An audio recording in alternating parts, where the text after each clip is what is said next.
നമസ്കാരം, good morning. Morning വൈബ്സിലേക്ക് എല്ലാ പ്രേക്ഷകർക്കും സ്വാഗതം. Very good morning. നല്ലൊരു ഞായറാഴ്ചയായിട്ട് എല്ലാവരും ഇങ്ങനെ ഫ്രീ ആയിട്ട് ഇരിക്കുന്ന ഒരു ദിവസമായിരിക്കും. അപ്പോൾ നമുക്ക് 1.5 മണിക്കൂർ വാർത്തകൾ ഉണ്ട്, ഒരുപാട് വാർത്തകളുണ്ട്. പ്രധാനപ്പെട്ട ഒരു വാർത്താ ദിനം തന്നെയാണ് കൃഷ്ണേന്ദു, അത് ആദ്യം തന്നെ പറയട്ടെ. അപ്പോൾ വളരെ സജീവമായ ഒരു വാർത്താ ദിനമാണ് ഇന്ന്. അപ്പോൾ ഒരുപാട് രാഷ്ട്രീയ കേരളം ഉറ്റുനോക്കുന്ന ഒരുപാട് പ്രധാനപ്പെട്ട കാര്യങ്ങളൊക്കെ ഇന്ന് നടക്കാൻ പോകുന്നുണ്ട്. അപ്പോൾ അതിലേക്കൊക്കെ നമുക്ക് വിശദമായി കടക്കണം. അതോടൊപ്പം തന്നെ ഒരുപാട് വിശേഷങ്ങളും ഒരു അതിഥിയും ഒക്കെ ഇന്ന് മോർണിംഗ് വൈബ്സിൽ പ്രേക്ഷകർക്കൊപ്പം മോർണിംഗ് വൈബ്സിൽ ചേരുന്നതാണ് അല്ലേ? തീർച്ചയായും. അപ്പോൾ നമുക്ക് പ്രധാനപ്പെട്ട വാർത്തകളിലേക്ക് പെട്ടെന്നൊന്ന് ഓടിച്ച് നോക്കുകയാണെന്നുണ്ടെങ്കിൽ പ്രേക്ഷകർക്കറിയാം, ക്രമസമാധാന ചുമതലയിൽ നിന്ന് ADGP MR അജിത് കുമാറിനെ മാറ്റണമെന്നുള്ള ആവശ്യം ഘടകകക്ഷികൾ അടക്കം ഉന്നയിക്കാൻ തുടങ്ങിയിട്ട് കുറേ ദിവസങ്ങളായി. എന്തായാലും ഈ DGPയുടെ അന്വേഷണ റിപ്പോർട്ട് അത് കഴിഞ്ഞ ദിവസം തന്നെ ആഭ്യന്തര സെക്രട്ടറിക്ക് കൈമാറിയിരുന്നു. അത് മുഖ്യമന്ത്രിയുടെ മുന്നിലേക്ക് ഇന്ന് എത്തുകയാണ്. അപ്പോൾ ADGP MR അജിത് കുമാറിന് എതിരെ നിരവധി പരാമർശങ്ങൾ ആ റിപ്പോർട്ടിൽ ഉണ്ട് എന്നുള്ളതാണ് മനസ്സിലാക്കുന്നത്. അതുകൊണ്ട് തന്നെ അദ്ദേഹത്തെ ഇന്ന് ചുമതലയിൽ നിന്ന് മാറ്റും എന്നുള്ളതാണ് നമ്മൾ പ്രതീക്ഷിക്കുന്നത്. അപ്പോൾ ആ ഒരു മാറ്റം അത് ഇന്ന് തന്നെ ഉണ്ടാകുമോ എന്നുള്ളത് ഉറ്റുനോക്കുന്നുണ്ട്. അതോടൊപ്പം രാഷ്ട്രീയ കേരളം ഏറെ ആകാംക്ഷയോടെ ഉറ്റുനോക്കുന്ന ഒന്ന് PV അൻവറിന്റെ രാഷ്ട്രീയ പാർട്ടി പ്രഖ്യാപനമാണ്. അദ്ദേഹത്തിന്റെ ഡെമോക്രാറ്റിക് പാർട്ടി ഓഫ് മൂവ്മെന്റ്, ആ പാർട്ടി ഇന്ന് പ്രഖ്യാപിക്കുകയാണ്. പൊതുസമ്മേളനത്തിലാണ് അദ്ദേഹം പ്രഖ്യാപിക്കുന്നത്. അപ്പോൾ അതിൻ്റെ വിശദാംശങ്ങളിലേക്ക് നമുക്ക് കടക്കേണ്ടതുണ്ട്. അപ്പോൾ ആദ്യം നമ്മൾ സൂചിപ്പിച്ച ആ പ്രധാനപ്പെട്ട വാർത്തയിലേക്ക്, ADGPയുമായി ബന്ധപ്പെട്ട പ്രധാനപ്പെട്ട വാർത്തയുടെ വിശദാംശങ്ങളിലേക്ക് കടക്കുകയാണ്. ക്രമസമാധാന ചുമതലയുള്ള ADGP സ്ഥാനത്ത് നിന്ന് MR അജിത് കുമാറിനെ മാറ്റുമോ എന്നത് ഇന്നറിയാം. DGP നടത്തിയ ആദ്യ അന്വേഷണത്തിന്റെ റിപ്പോർട്ട് ഇന്ന് മുഖ്യമന്ത്രിയുടെ കയ്യിലെത്തും. റിപ്പോർട്ട് കഴിഞ്ഞ ദിവസം ആഭ്യന്തര സെക്രട്ടറിക്ക് കൈമാറിയിരുന്നു. RSS നേതാക്കളുമായി ADGP കൂടിക്കാഴ്ച നടത്തിയത് ഉൾപ്പെടെയുള്ള കാര്യങ്ങൾ റിപ്പോർട്ടിൽ പരാമർശിച്ചിട്ടുണ്ട്. കഴിഞ്ഞ ദിവസം ചേർന്ന ശബരിമല അവലോകന യോഗത്തിൽ അജിത് കുമാറിനെ പങ്കെടുപ്പിച്ചിരുന്നില്ല. വിവരങ്ങളുമായി VV വിനോദാണ് നമുക്കൊപ്പം ചേരുന്നത്. വിനോദ, അല്പസമയത്തിനകം തന്നെ നമുക്കൊപ്പം ചേരുമെന്നുള്ളതാണ് പ്രതീക്ഷിക്കുന്നത്. എന്തായാലും ഇന്ന് തന്നെ ADGPയെ ക്രമസമാധാന ചുമതലയിൽ നിന്ന് മാറ്റുമോ എന്നുള്ളതാണ് നമ്മൾ ഏറെ ആകാംക്ഷയോടെ ഉറ്റുനോക്കുന്നത്.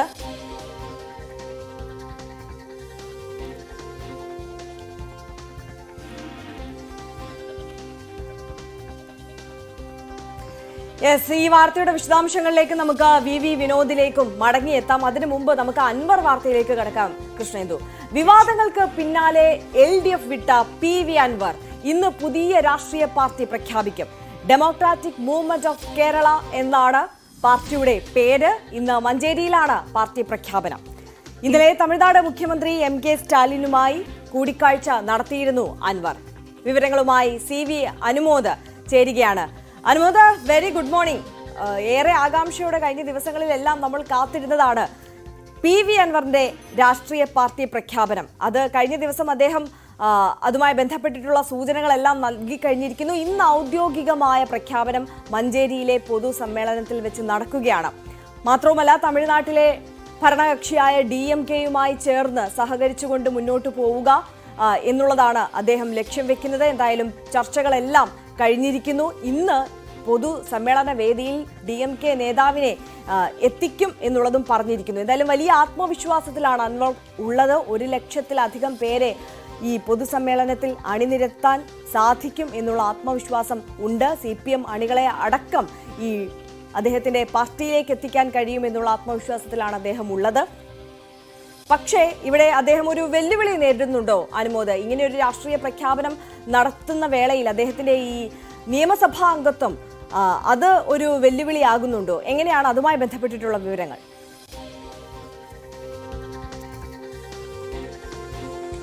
Good morning കൃഷ്ണന്തു.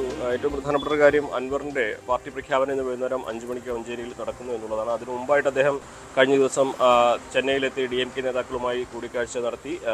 അദ്ദേഹം പ്രഖ്യാപിക്കാനിരിക്കുന്ന പാർട്ടിയുടെ പേര് ഡെമോക്രാറ്റിക് മൂവ്മെന്റ് ഓഫ് കേരള, അതിന്റെ ചുരുക്കപ്പേരും DMK എന്നുള്ളതാണ്. അതായത് DMK എന്ന പേരിൽ തന്നെ അദ്ദേഹം കേരളത്തിലും അദ്ദേഹത്തിൻ്റെ പാർട്ടി തുടങ്ങുന്നു എന്നുള്ളതാണ് ഇതിൽ ഏറ്റവും പ്രധാനപ്പെട്ട ഒരു കാര്യം. അദ്ദേഹം DMKയുടെ സഖ്യകക്ഷിയായിട്ട് തന്നെ പ്രവർത്തിക്കാനാണ് ആഗ്രഹിക്കുന്നത്. ഇതേ ഒരു സംവിധാനത്തിൽ അദ്ദേഹത്തിന് ദേശീയ രാഷ്ട്രീയത്തിലും പ്രവർത്തിക്കാൻ കഴിയും. അപ്പോൾ അങ്ങനെ മറ്റ് ഇടതിലേക്കോ വലതിലേക്കോ പോകാതെ തൻ്റെതായ ഒരു വഴി വെട്ടി അതിലൂടെ മുന്നോട്ട് പോവുക, അതിൽ ദേശീയ തലത്തിൽ വരെ സ്വാധീനം ഉറപ്പിക്കാൻ കഴിയുന്ന തരത്തിലേക്ക് മാറുക, അത്തരത്തിലൊരു ലക്ഷ്യമാണ് അദ്ദേഹം മുമ്പിൽ വയ്ക്കുന്നത്. അദ്ദേഹത്തിൻ്റെ പാർട്ടിയിൽ അദ്ദേഹം നേരത്തെ അൻവർ പലപ്പോഴും പറഞ്ഞിട്ടുള്ളതുപോലെ മലയോര കർഷകരുടെ പ്രശ്നങ്ങൾ, ന്യൂനപക്ഷങ്ങളുടെ പ്രശ്നങ്ങൾ, അതേപോലെ പോലീസ് കാരണം പീഡിപ്പിക്കപ്പെട്ടവരുടെ പ്രശ്നങ്ങൾ, അങ്ങനെ ജനങ്ങളുടെ എല്ലാ വിഷയങ്ങളും അദ്ദേഹം കൈകാര്യം ചെയ്യാൻ അല്ലെങ്കിൽ ഉൾക്കൊള്ളുന്ന തരത്തിലേക്ക് ഒരു പാർട്ടിയാണെന്ന് പറയുമ്പോഴും മലയോര മേഖലകൾ കേന്ദ്രീകരിച്ചാണ് അദ്ദേഹത്തിൻ്റെ ഇതുവരെയുള്ള നമുക്ക് മനസ്സിലാക്കാൻ കഴിയുന്ന മലയോര മേഖല കേന്ദ്രീകരിച്ചായിരിക്കും അദ്ദേഹത്തിൻ്റെ പ്രവർത്തനം കൂടുതലുണ്ടാവുക. അപ്പോൾ അവിടെയും നമ്മൾ കാണേണ്ട ഒരു കാര്യം, ഇത്തരത്തിൽ ഏറ്റവും അധികം പ്രശ്നങ്ങൾ അനുഭവിക്കുന്ന മേഖലകൾ നമുക്കറിയാം. നിലമ്പൂരിൻ്റെ അതിർത്തി പ്രദേശങ്ങൾ, അത് തമിഴ്നാടുമായി അതിർത്തി പങ്കിടുന്നതാണ്. പാലക്കാടിൻ്റെ അതിർത്തി പ്രദേശങ്ങൾ, അവിടെയും തമിഴ്നാടുമായി അതിർത്തി പങ്കിടുന്നുണ്ട്. തൃശ്ശൂർ, അതേപോലെ തന്നെ ഇടുക്കി. അങ്ങനെ നോക്കുമ്പോൾ DMKക്ക് സ്വാധീനമുള്ള തമിഴ്നാടിൻ്റെ മേഖലകളുമായി അതിർത്തി പങ്കിടുന്ന കേന്ദ്രങ്ങളിലായിരിക്കും അദ്ദേഹത്തിൻ്റെ പ്രവർത്തനം കൂടുതലുണ്ടാവുക. അവിടെയൊക്കെ അദ്ദേഹത്തിൻ്റെ ഈ കേരള DMKയും തമിഴ്നാട്ടിലെ DMKയും ഒരുമിച്ച് പ്രവർത്തിക്കാൻ കഴിയും എന്നുള്ളത് ആ ഒരു സാഹചര്യത്തിൽ അദ്ദേഹത്തിന് ആ തരത്തിൽ വലിയ തോതിൽ തന്നെ നേട്ടമുണ്ടാക്കാനുള്ള സാധ്യത മുന്നിൽ കണ്ടുകൊണ്ട് തന്നെയാണ് അങ്ങനെ ഒരു തീരുമാനത്തിലേക്ക് എത്തുന്നത്. എന്തുകൊണ്ട് വേണമെങ്കിലും എന്തെല്ലാം കാര്യങ്ങളാണ് അദ്ദേഹം പറയുക എന്നുള്ളത് തന്നെയാണ് പ്രധാനപ്പെട്ട കാര്യം. ഒപ്പം DMK നേതാക്കൾ ആരൊക്കെ ഇന്നത്തെ പരിപാടിയിൽ പങ്കെടുക്കുമെന്നുള്ളതാണ് കണ്ടറിയേണ്ടത്. 50,000-ലധികം പേർക്ക് ഇരിക്കാനുള്ള സൗകര്യങ്ങൾ ഒരുക്കിയുള്ള വലിയ പന്തൽ മഞ്ചേരിയിൽ സജ്ജമായി കഴിഞ്ഞിട്ടുണ്ട്. എന്നാണെങ്കിലും വൈകുന്നേരത്തേക്കായി കാത്തിരിപ്പാണ്. അതിനു മുമ്പ് അദ്ദേഹം ഇന്ന് രാവിലെ മാധ്യമങ്ങളെ കാണുമെന്നാണ് അറിയിച്ചിട്ടുള്ളത്. എപ്പോഴെന്നത് വ്യക്തമായിട്ടില്ല. അപ്പോൾ ആ മാധ്യമങ്ങളെ കാണുമ്പോൾ അദ്ദേഹം ഇന്നലത്തെ കൂടിക്കാഴ്ചയെ സംബന്ധിച്ചുള്ള കൂടുതൽ വിശദാംശങ്ങൾ പങ്കുവെക്കാനുള്ള സാധ്യതയാണ് കാണുന്നത്. ആര്യ, അനുമോദ്, മറ്റൊരു കാര്യം നമുക്കറിയാം, MK സ്റ്റാലിനും മുഖ്യമന്ത്രി പിണറായി വിജയനുമായിട്ടുള്ള ബന്ധം, അവരുടെ സൗഹൃദമൊക്കെ നമുക്ക് അറിയാവുന്ന കാര്യമാണ്. അപ്പോൾ അതിനിടയിലാണ് ഈ DMKയുടെ സഖ്യകക്ഷിയായി അൻവറിന്റെ പാർട്ടി പ്രവർത്തിക്കുന്ന ഒരു സാഹചര്യത്തിലേക്ക് കാര്യങ്ങൾ എത്തി നിൽക്കുന്നത്. അവിടെ അൻവർ രാഷ്ട്രീയമായി എതിരാളിയായി നിൽക്കുന്ന സാഹചര്യമാണ് CPM-നുള്ളത്. ഈ ഘട്ടത്തിൽ ഈ ഒരു ചർച്ച നടക്കുന്ന വേളയിലും ഈ ഔദ്യോഗികമായ ഈ ഒരു സഹകരണം അഭ്യർത്ഥിച്ചുകൊണ്ടുള്ള കത്തിലുമൊക്കെയും ഈ സംസ്ഥാന സർക്കാർ ഇപ്പോൾ നേരിടുന്ന വിമർശനങ്ങൾ, അൻവർ ഉന്നയിച്ചിട്ടുള്ള എല്ലാ വിമർശനങ്ങളും സ്റ്റാലിന് നൽകിയ ഈ കത്തിലും അൻവർ പരാമർശിച്ചിട്ടുണ്ട് എന്നല്ലേ നമ്മൾ മനസ്സിലാക്കുന്നത്?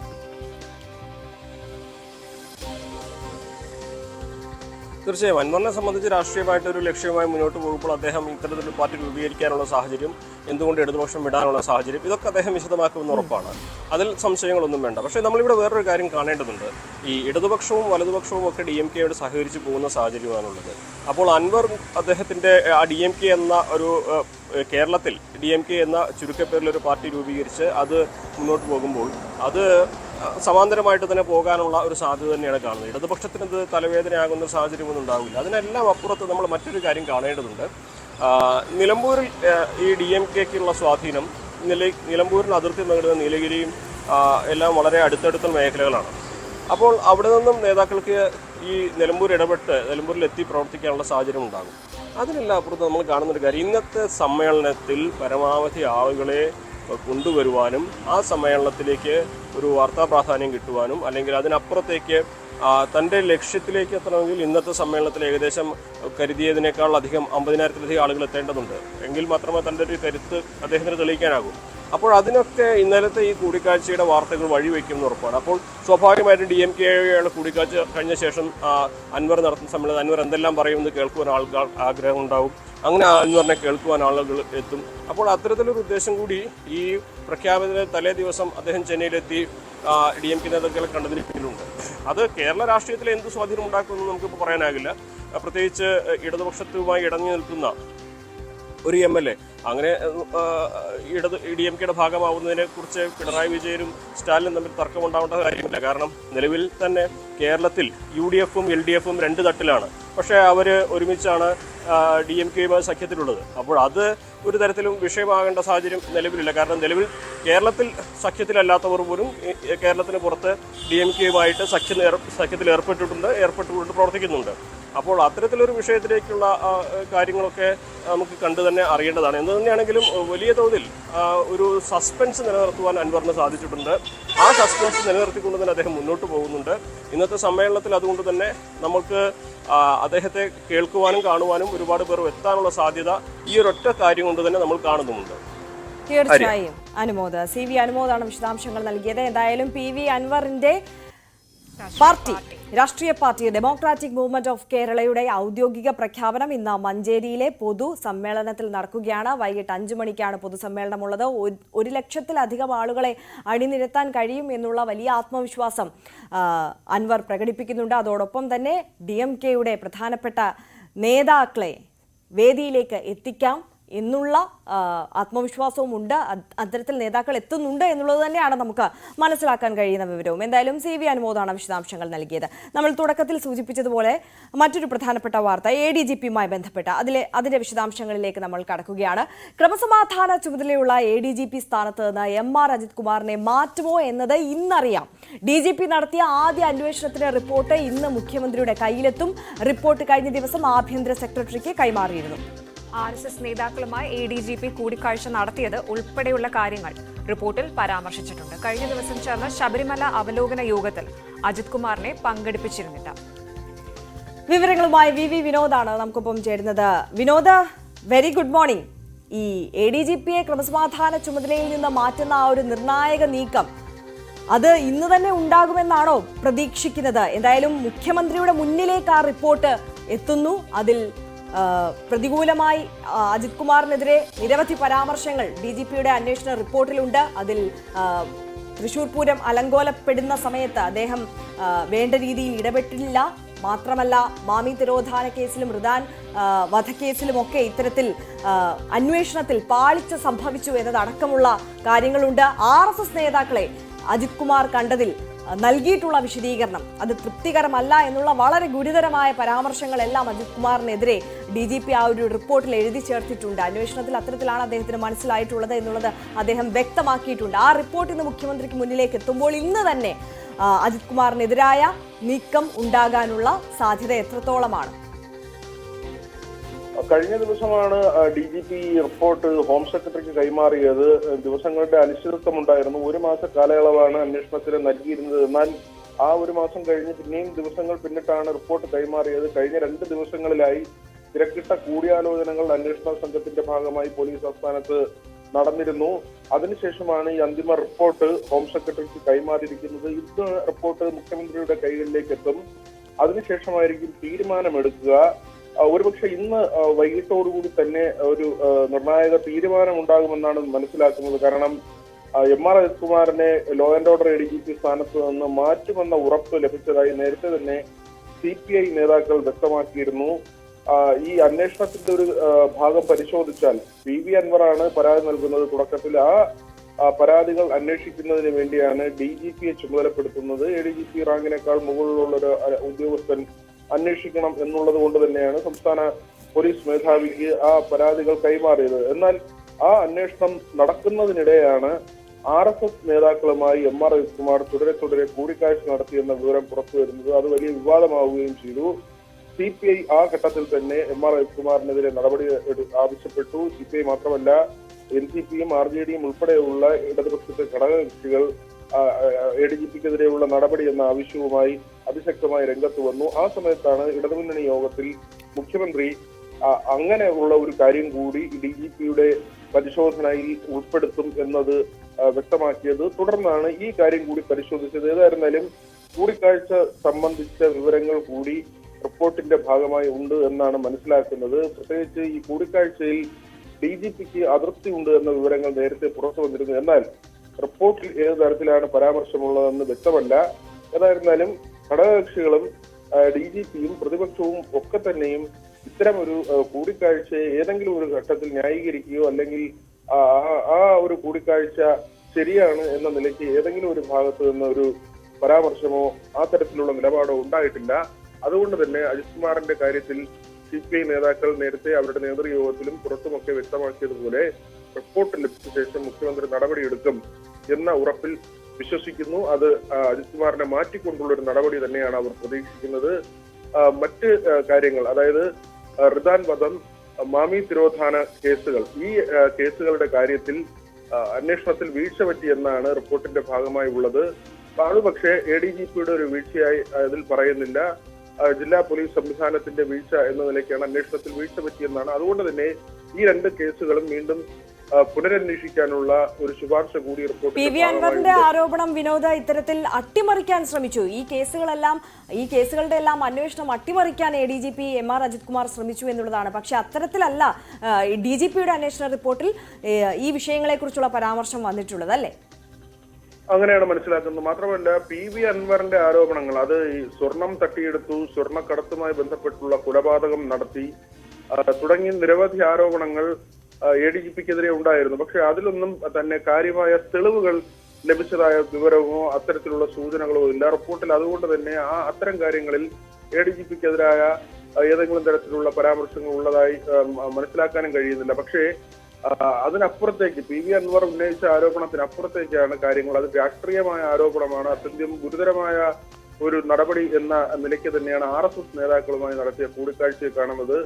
CPI ഉന്നയിക്കുന്ന വിഷയം അതാണ്. ADGP MR അജിത് കുമാറിനെതിരെ CPI ഉന്നയിക്കുന്ന വിഷയം പ്രധാനമായും അതാണ്. അല്ലെങ്കിൽ പ്രതിപക്ഷ നേതാവ് ആദ്യം പുറത്തുവിടുന്ന ഒരു വിവരമാണിത്.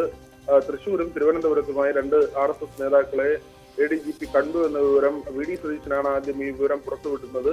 അതിന്റെ ഒരു ഗൗരവ സ്വഭാവം മനസ്സിലാക്കി തന്നെയാണ് പിന്നീട് ഇടതുപക്ഷത്തെ പ്രബലമായ 2ാമത്തെ കക്ഷിയായ CPI ആ വിഷയത്തിൽ ഇടപെടുന്നതും തൃശൂർ പൂരം അലങ്കോലമായതുമായി ബന്ധപ്പെട്ട കാര്യങ്ങളിൽ സംശയം ജനിപ്പിക്കുന്നത്. കാരണം തുടക്കം മുതൽ തന്നെ തൃശൂർ പൂരം കുളമായതിൽ പോലീസിന്റെ പങ്ക് അത് ആദ്യം മുതൽ തന്നെ വിമർശന വിധേയമായിരുന്നു. CPI ഉൾപ്പെടെയുള്ള പാർട്ടികൾ ആ സംഭവമായി രംഗത്ത് വരികയും പോലീസിന്റെ നടപടിയിൽ സംശയം പ്രകടിപ്പിക്കുകയും ചെയ്തിരുന്നു. ഇതിന് പിന്നാലെയാണ് RSS നേതാക്കളുമായി കൂടിക്കാഴ്ച തൃശൂർ പൂരത്തിന് മുൻപ് തന്നെ നടത്തിയെന്ന വിവരങ്ങൾ പുറത്തു വരുന്നത്. അതുകൊണ്ട് തന്നെ പല കാര്യങ്ങളിലും സംശയം ബലപ്പെട്ടു. വിശദമായ അന്വേഷണം വേണമെന്ന ആവശ്യം പല കോണുകളിൽ നിന്നുണ്ടായി. മുഖ്യമന്ത്രി ഇതിനകം തന്നെ തൃശൂർ പൂരവുമായി ബന്ധപ്പെട്ട് ത്രിതല അന്വേഷണം പ്രഖ്യാപിച്ചിട്ടുണ്ട്. എന്നാൽ അതിന്റെ റിപ്പോർട്ട് വരെ കാത്തിരിക്കേണ്ടി വരില്ല എന്ന കാര്യം തന്നെയാണ് CPM നേതാക്കൾ പറയുന്നത്. കാരണം തൃശൂർ പൂരവും ADGPയുടെ RSS ബന്ധവും ഒക്കെയും DGP പരിശോധിക്കുന്നെങ്കിലും ആദ്യത്തെ പരിശോധനാ റിപ്പോർട്ട് ഇപ്പോൾ പുറത്തു വന്നിട്ടുണ്ട്, അല്ലെങ്കിൽ ആഭ്യന്തര സെക്രട്ടറിയുടെ കൈകളിലെത്തിയിട്ടുണ്ട്. അതൊന്ന് മുഖ്യമന്ത്രിക്ക് മുന്നിലെത്തും.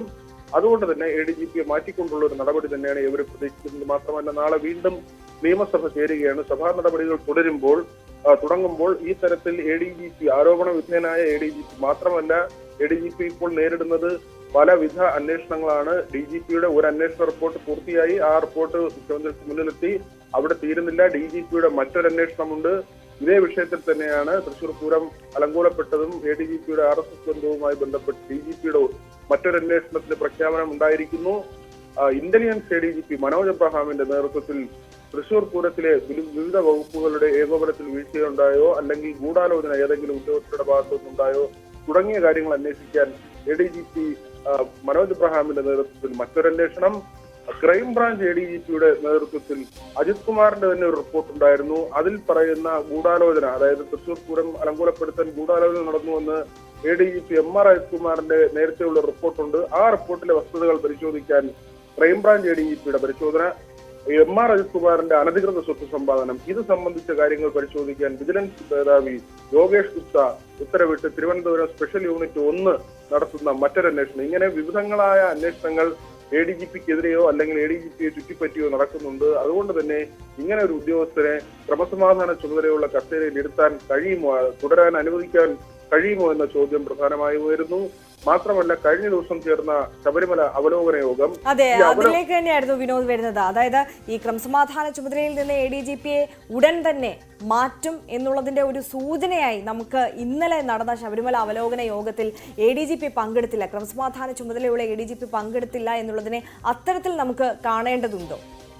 മുഖ്യമന്ത്രിയുടെ ഓഫീസാണ് അത്തരത്തിൽ ADGP പങ്കെടുക്കേണ്ടതില്ല എന്ന ഒരു നിലപാട് സ്വീകരിച്ചത്. പക്ഷേ നമുക്കറിയാം തെക്കേ ഇന്ത്യയിലെ തന്നെ ഏറ്റവും വലിയ പ്രധാനപ്പെട്ട തീർത്ഥാടന കേന്ദ്രങ്ങളിൽ ഒന്നായ ശബരിമല, അവിടെ ക്രമസമാധാന ചുമതലയുള്ള ADGPയുടെ റോൾ വളരെ വലുതാണ്. അല്ലെങ്കിൽ അങ്ങനെ ഒരു സേനാ വിഭാഗം നേരിട്ട് അവിടെ വിന്യസിക്കുന്നത്, സുരക്ഷയ്ക്ക് വിന്യസിക്കുകയും അങ്ങനെ ആളുകളെ ഡിപ്ലോയ് ചെയ്യുകയും ചെയ്യുന്നതിൽ വളരെ പ്രധാനപ്പെട്ട പങ്ക്, ഒന്നാമത്തെ പങ്ക് വഹിക്കേണ്ടത് ADGP ലോ ആൻഡ് ഓർഡറും അദ്ദേഹത്തിന് കീഴിലുള്ള സംവിധാനങ്ങളുമാണ്. പക്ഷെ അവിടെയാണ് ADGP ലോ ആൻഡ് ഓർഡറിനെ ഒഴിവാക്കിക്കൊണ്ട് ഇന്നലെ മുഖ്യമന്ത്രിയുടെ സാന്നിധ്യത്തിൽ ശബരിമല അവലോകന യോഗം ചേർന്നത്. അജിത് കുമാറിനെ മാറ്റി നിർത്തിയപ്പോൾ ആ യോഗത്തിൽ പങ്കെടുത്തത് ADGP ഇന്റലിജൻസ് ആണ്, മനോജ് എബ്രഹാമാണ്. അദ്ദേഹം നേരത്തെ ADGP ലോ ആൻഡ് ഓർഡർ ആയിരുന്നു. മനോജ് എബ്രഹാം ഇന്നലത്തെ യോഗത്തിൽ പങ്കെടുത്തു. അതോടൊപ്പം തന്നെ പോലീസ് ആസ്ഥാനത്തെ ADGP ശ്രീജിത്ത്, അദ്ദേഹവും നേരത്തെ ശബരിമലയിൽ സേവനം അനുഷ്ഠിച്ചിട്ടുള്ള ആളാണ്, അതുമായി ബന്ധപ്പെട്ട് പ്രവർത്തിച്ചിട്ടുള്ള ആളാണ്. ശബരിമലയിൽ യുവതി പ്രവേശ സംഭവങ്ങളൊക്കെ ഉണ്ടാകുമ്പോൾ അവിടെ ഉണ്ടായിരുന്ന ഉദ്യോഗസ്ഥരാണ്. ഇങ്ങനെ 2 ഉദ്യോഗസ്ഥരെയാണ് ഇന്നലത്തെ യോഗത്തിൽ പങ്കെടുപ്പിച്ചത്. അതേസമയം അജിത് കുമാറിനെ മാറ്റി നിർത്തുകയും ചെയ്തു. അതൊരു കൃത്യമായ സന്ദേശം തന്നെയാണ്. കാരണം റിപ്പോർട്ട് ലഭിക്കാനിരിക്കെ അജിത് കുമാറിനെ ആ യോഗത്തിൽ നിന്ന് മാറ്റി നിർത്തുമ്പോൾ അത് നൽകുന്ന സന്ദേശം അജിത് കുമാർ പുറത്തേക്ക് എന്ന നിലയ്ക്ക് തന്നെയാണ്, ആ നിലയ്ക്കാണ് വിലയിരുത്തപ്പെടുന്നത്. ഏതായിരുന്നാലും ഇതുവരെ അജിത് കുമാറിനെ മുഖ്യമന്ത്രി സംരക്ഷിച്ചു എന്നൊരു പ്രതീതി തന്നെയാണ് പൊതുവിലുള്ളത്. മാത്രമല്ല CPM-ൽ നിന്ന് ഏതെങ്കിലും പ്രധാനപ്പെട്ട നേതാക്കൾ അങ്ങനെ അതിശക്തമായി ADGP-യെ സംരക്ഷിക്കുന്ന ഒരു നിലപാടിലേക്ക് വന്നിരുന്നില്ല. അന്വേഷണം കഴിയട്ടെ എന്ന ഒരു കാര്യമാണ്. മുഖ്യമന്ത്രി പറഞ്ഞ വാക്കുകൾ ആവർത്തിച്ചു എന്നതിനപ്പുറത്തേക്ക് ഷംസീർ മാത്രമാണ്, സ്പീക്കർ ഷംസീർ മാത്രമാണ് ഒരു പടി കടന്ന് മുഖ്യമന്ത്രിയുടെ നിലപാട് അല്ലെങ്കിൽ അജിത് കുമാറിനെ സംരക്ഷിക്കുന്ന പ്രത്യക്ഷമായ ഒരു നിലപാട് സ്വീകരിച്ചത്.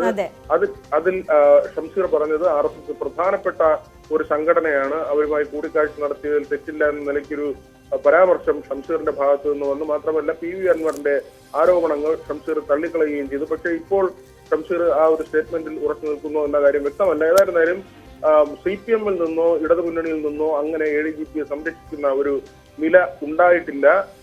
ഏതായിരുന്നാലും 2 ദേശീയ നേതാക്കൾ, അവർ ജനാധിപത്യപരമായി തിരഞ്ഞെടുക്കപ്പെട്ടു വന്ന 2 അംഗങ്ങളല്ല, MLA-മാരോ MP-മാരോ മന്ത്രിമാരോ അല്ല. അതുകൊണ്ട് തന്നെ അങ്ങനെയുള്ള ആളുകളെ കാണുന്നതിന് അത് തടസ്സമുണ്ട്. ഒരു സംഘടനയുടെ സംവിധാനത്തിലിരിക്കുന്ന ആളുകളെ ADGP സ്വകാര്യമായി കണ്ടു എന്ന് പറഞ്ഞാൽ ഉത്തരവാദിത്തപ്പെട്ട സ്ഥാനത്തിരിക്കുന്ന ഒരാൾ എന്തുകൊണ്ട് അത് സംവിധാനങ്ങളെ അറിയിക്കാതെ രഹസ്യ സ്വഭാവത്തിൽ അങ്ങനെ ഒരു കൂടിക്കാഴ്ച നടത്തി എന്നത് തന്നെയാണ് പ്രധാനപ്പെട്ട ചോദ്യമായി വരുന്നത്. DGP-ക്കുള്ള എതിർപ്പും ആ കാര്യത്തിൽ അതാണ്. തീർച്ചയായും. എന്തായാലും ഇന്ന് തന്നെ ADGP MR അജിത് കുമാറിനെ ക്രമസമാധാന ചുമതലയിൽ നിന്ന് മാറ്റുമോ ഇല്ലയോ എന്നുള്ളത് നമുക്ക് അറിയാൻ കഴിയും എന്നുള്ളതാണ് നമ്മൾ മനസ്സിലാക്കുന്നത്. VV വിനോദാണ് സമഗ്രമായ വിവരങ്ങൾ നൽകിയത്. മറ്റൊരു പ്രധാനപ്പെട്ട വാർത്തയിലേക്ക് കടക്കാം അല്ലേ? തീർച്ചയായും. കൊച്ചിയിൽ വ്യവസായ മേഖലയിൽ പൊട്ടിത്തെറി. ഒഡീഷ സ്വദേശി മരിച്ചു. എടയാർ മേഖലയിലാണ് പൊട്ടിത്തെറി ഉണ്ടായത്. ഇറച്ചി മാലിന്യങ്ങൾ സംസ്കരിക്കുന്ന ഫാക്ടറിയിലാണ് പൊട്ടിത്തെറി ഉണ്ടായത്. 3 പേർക്ക് പരിക്കേറ്റിട്ടുണ്ട്. വിവരങ്ങളുമായി ഡാനി പോൾ ചേരും.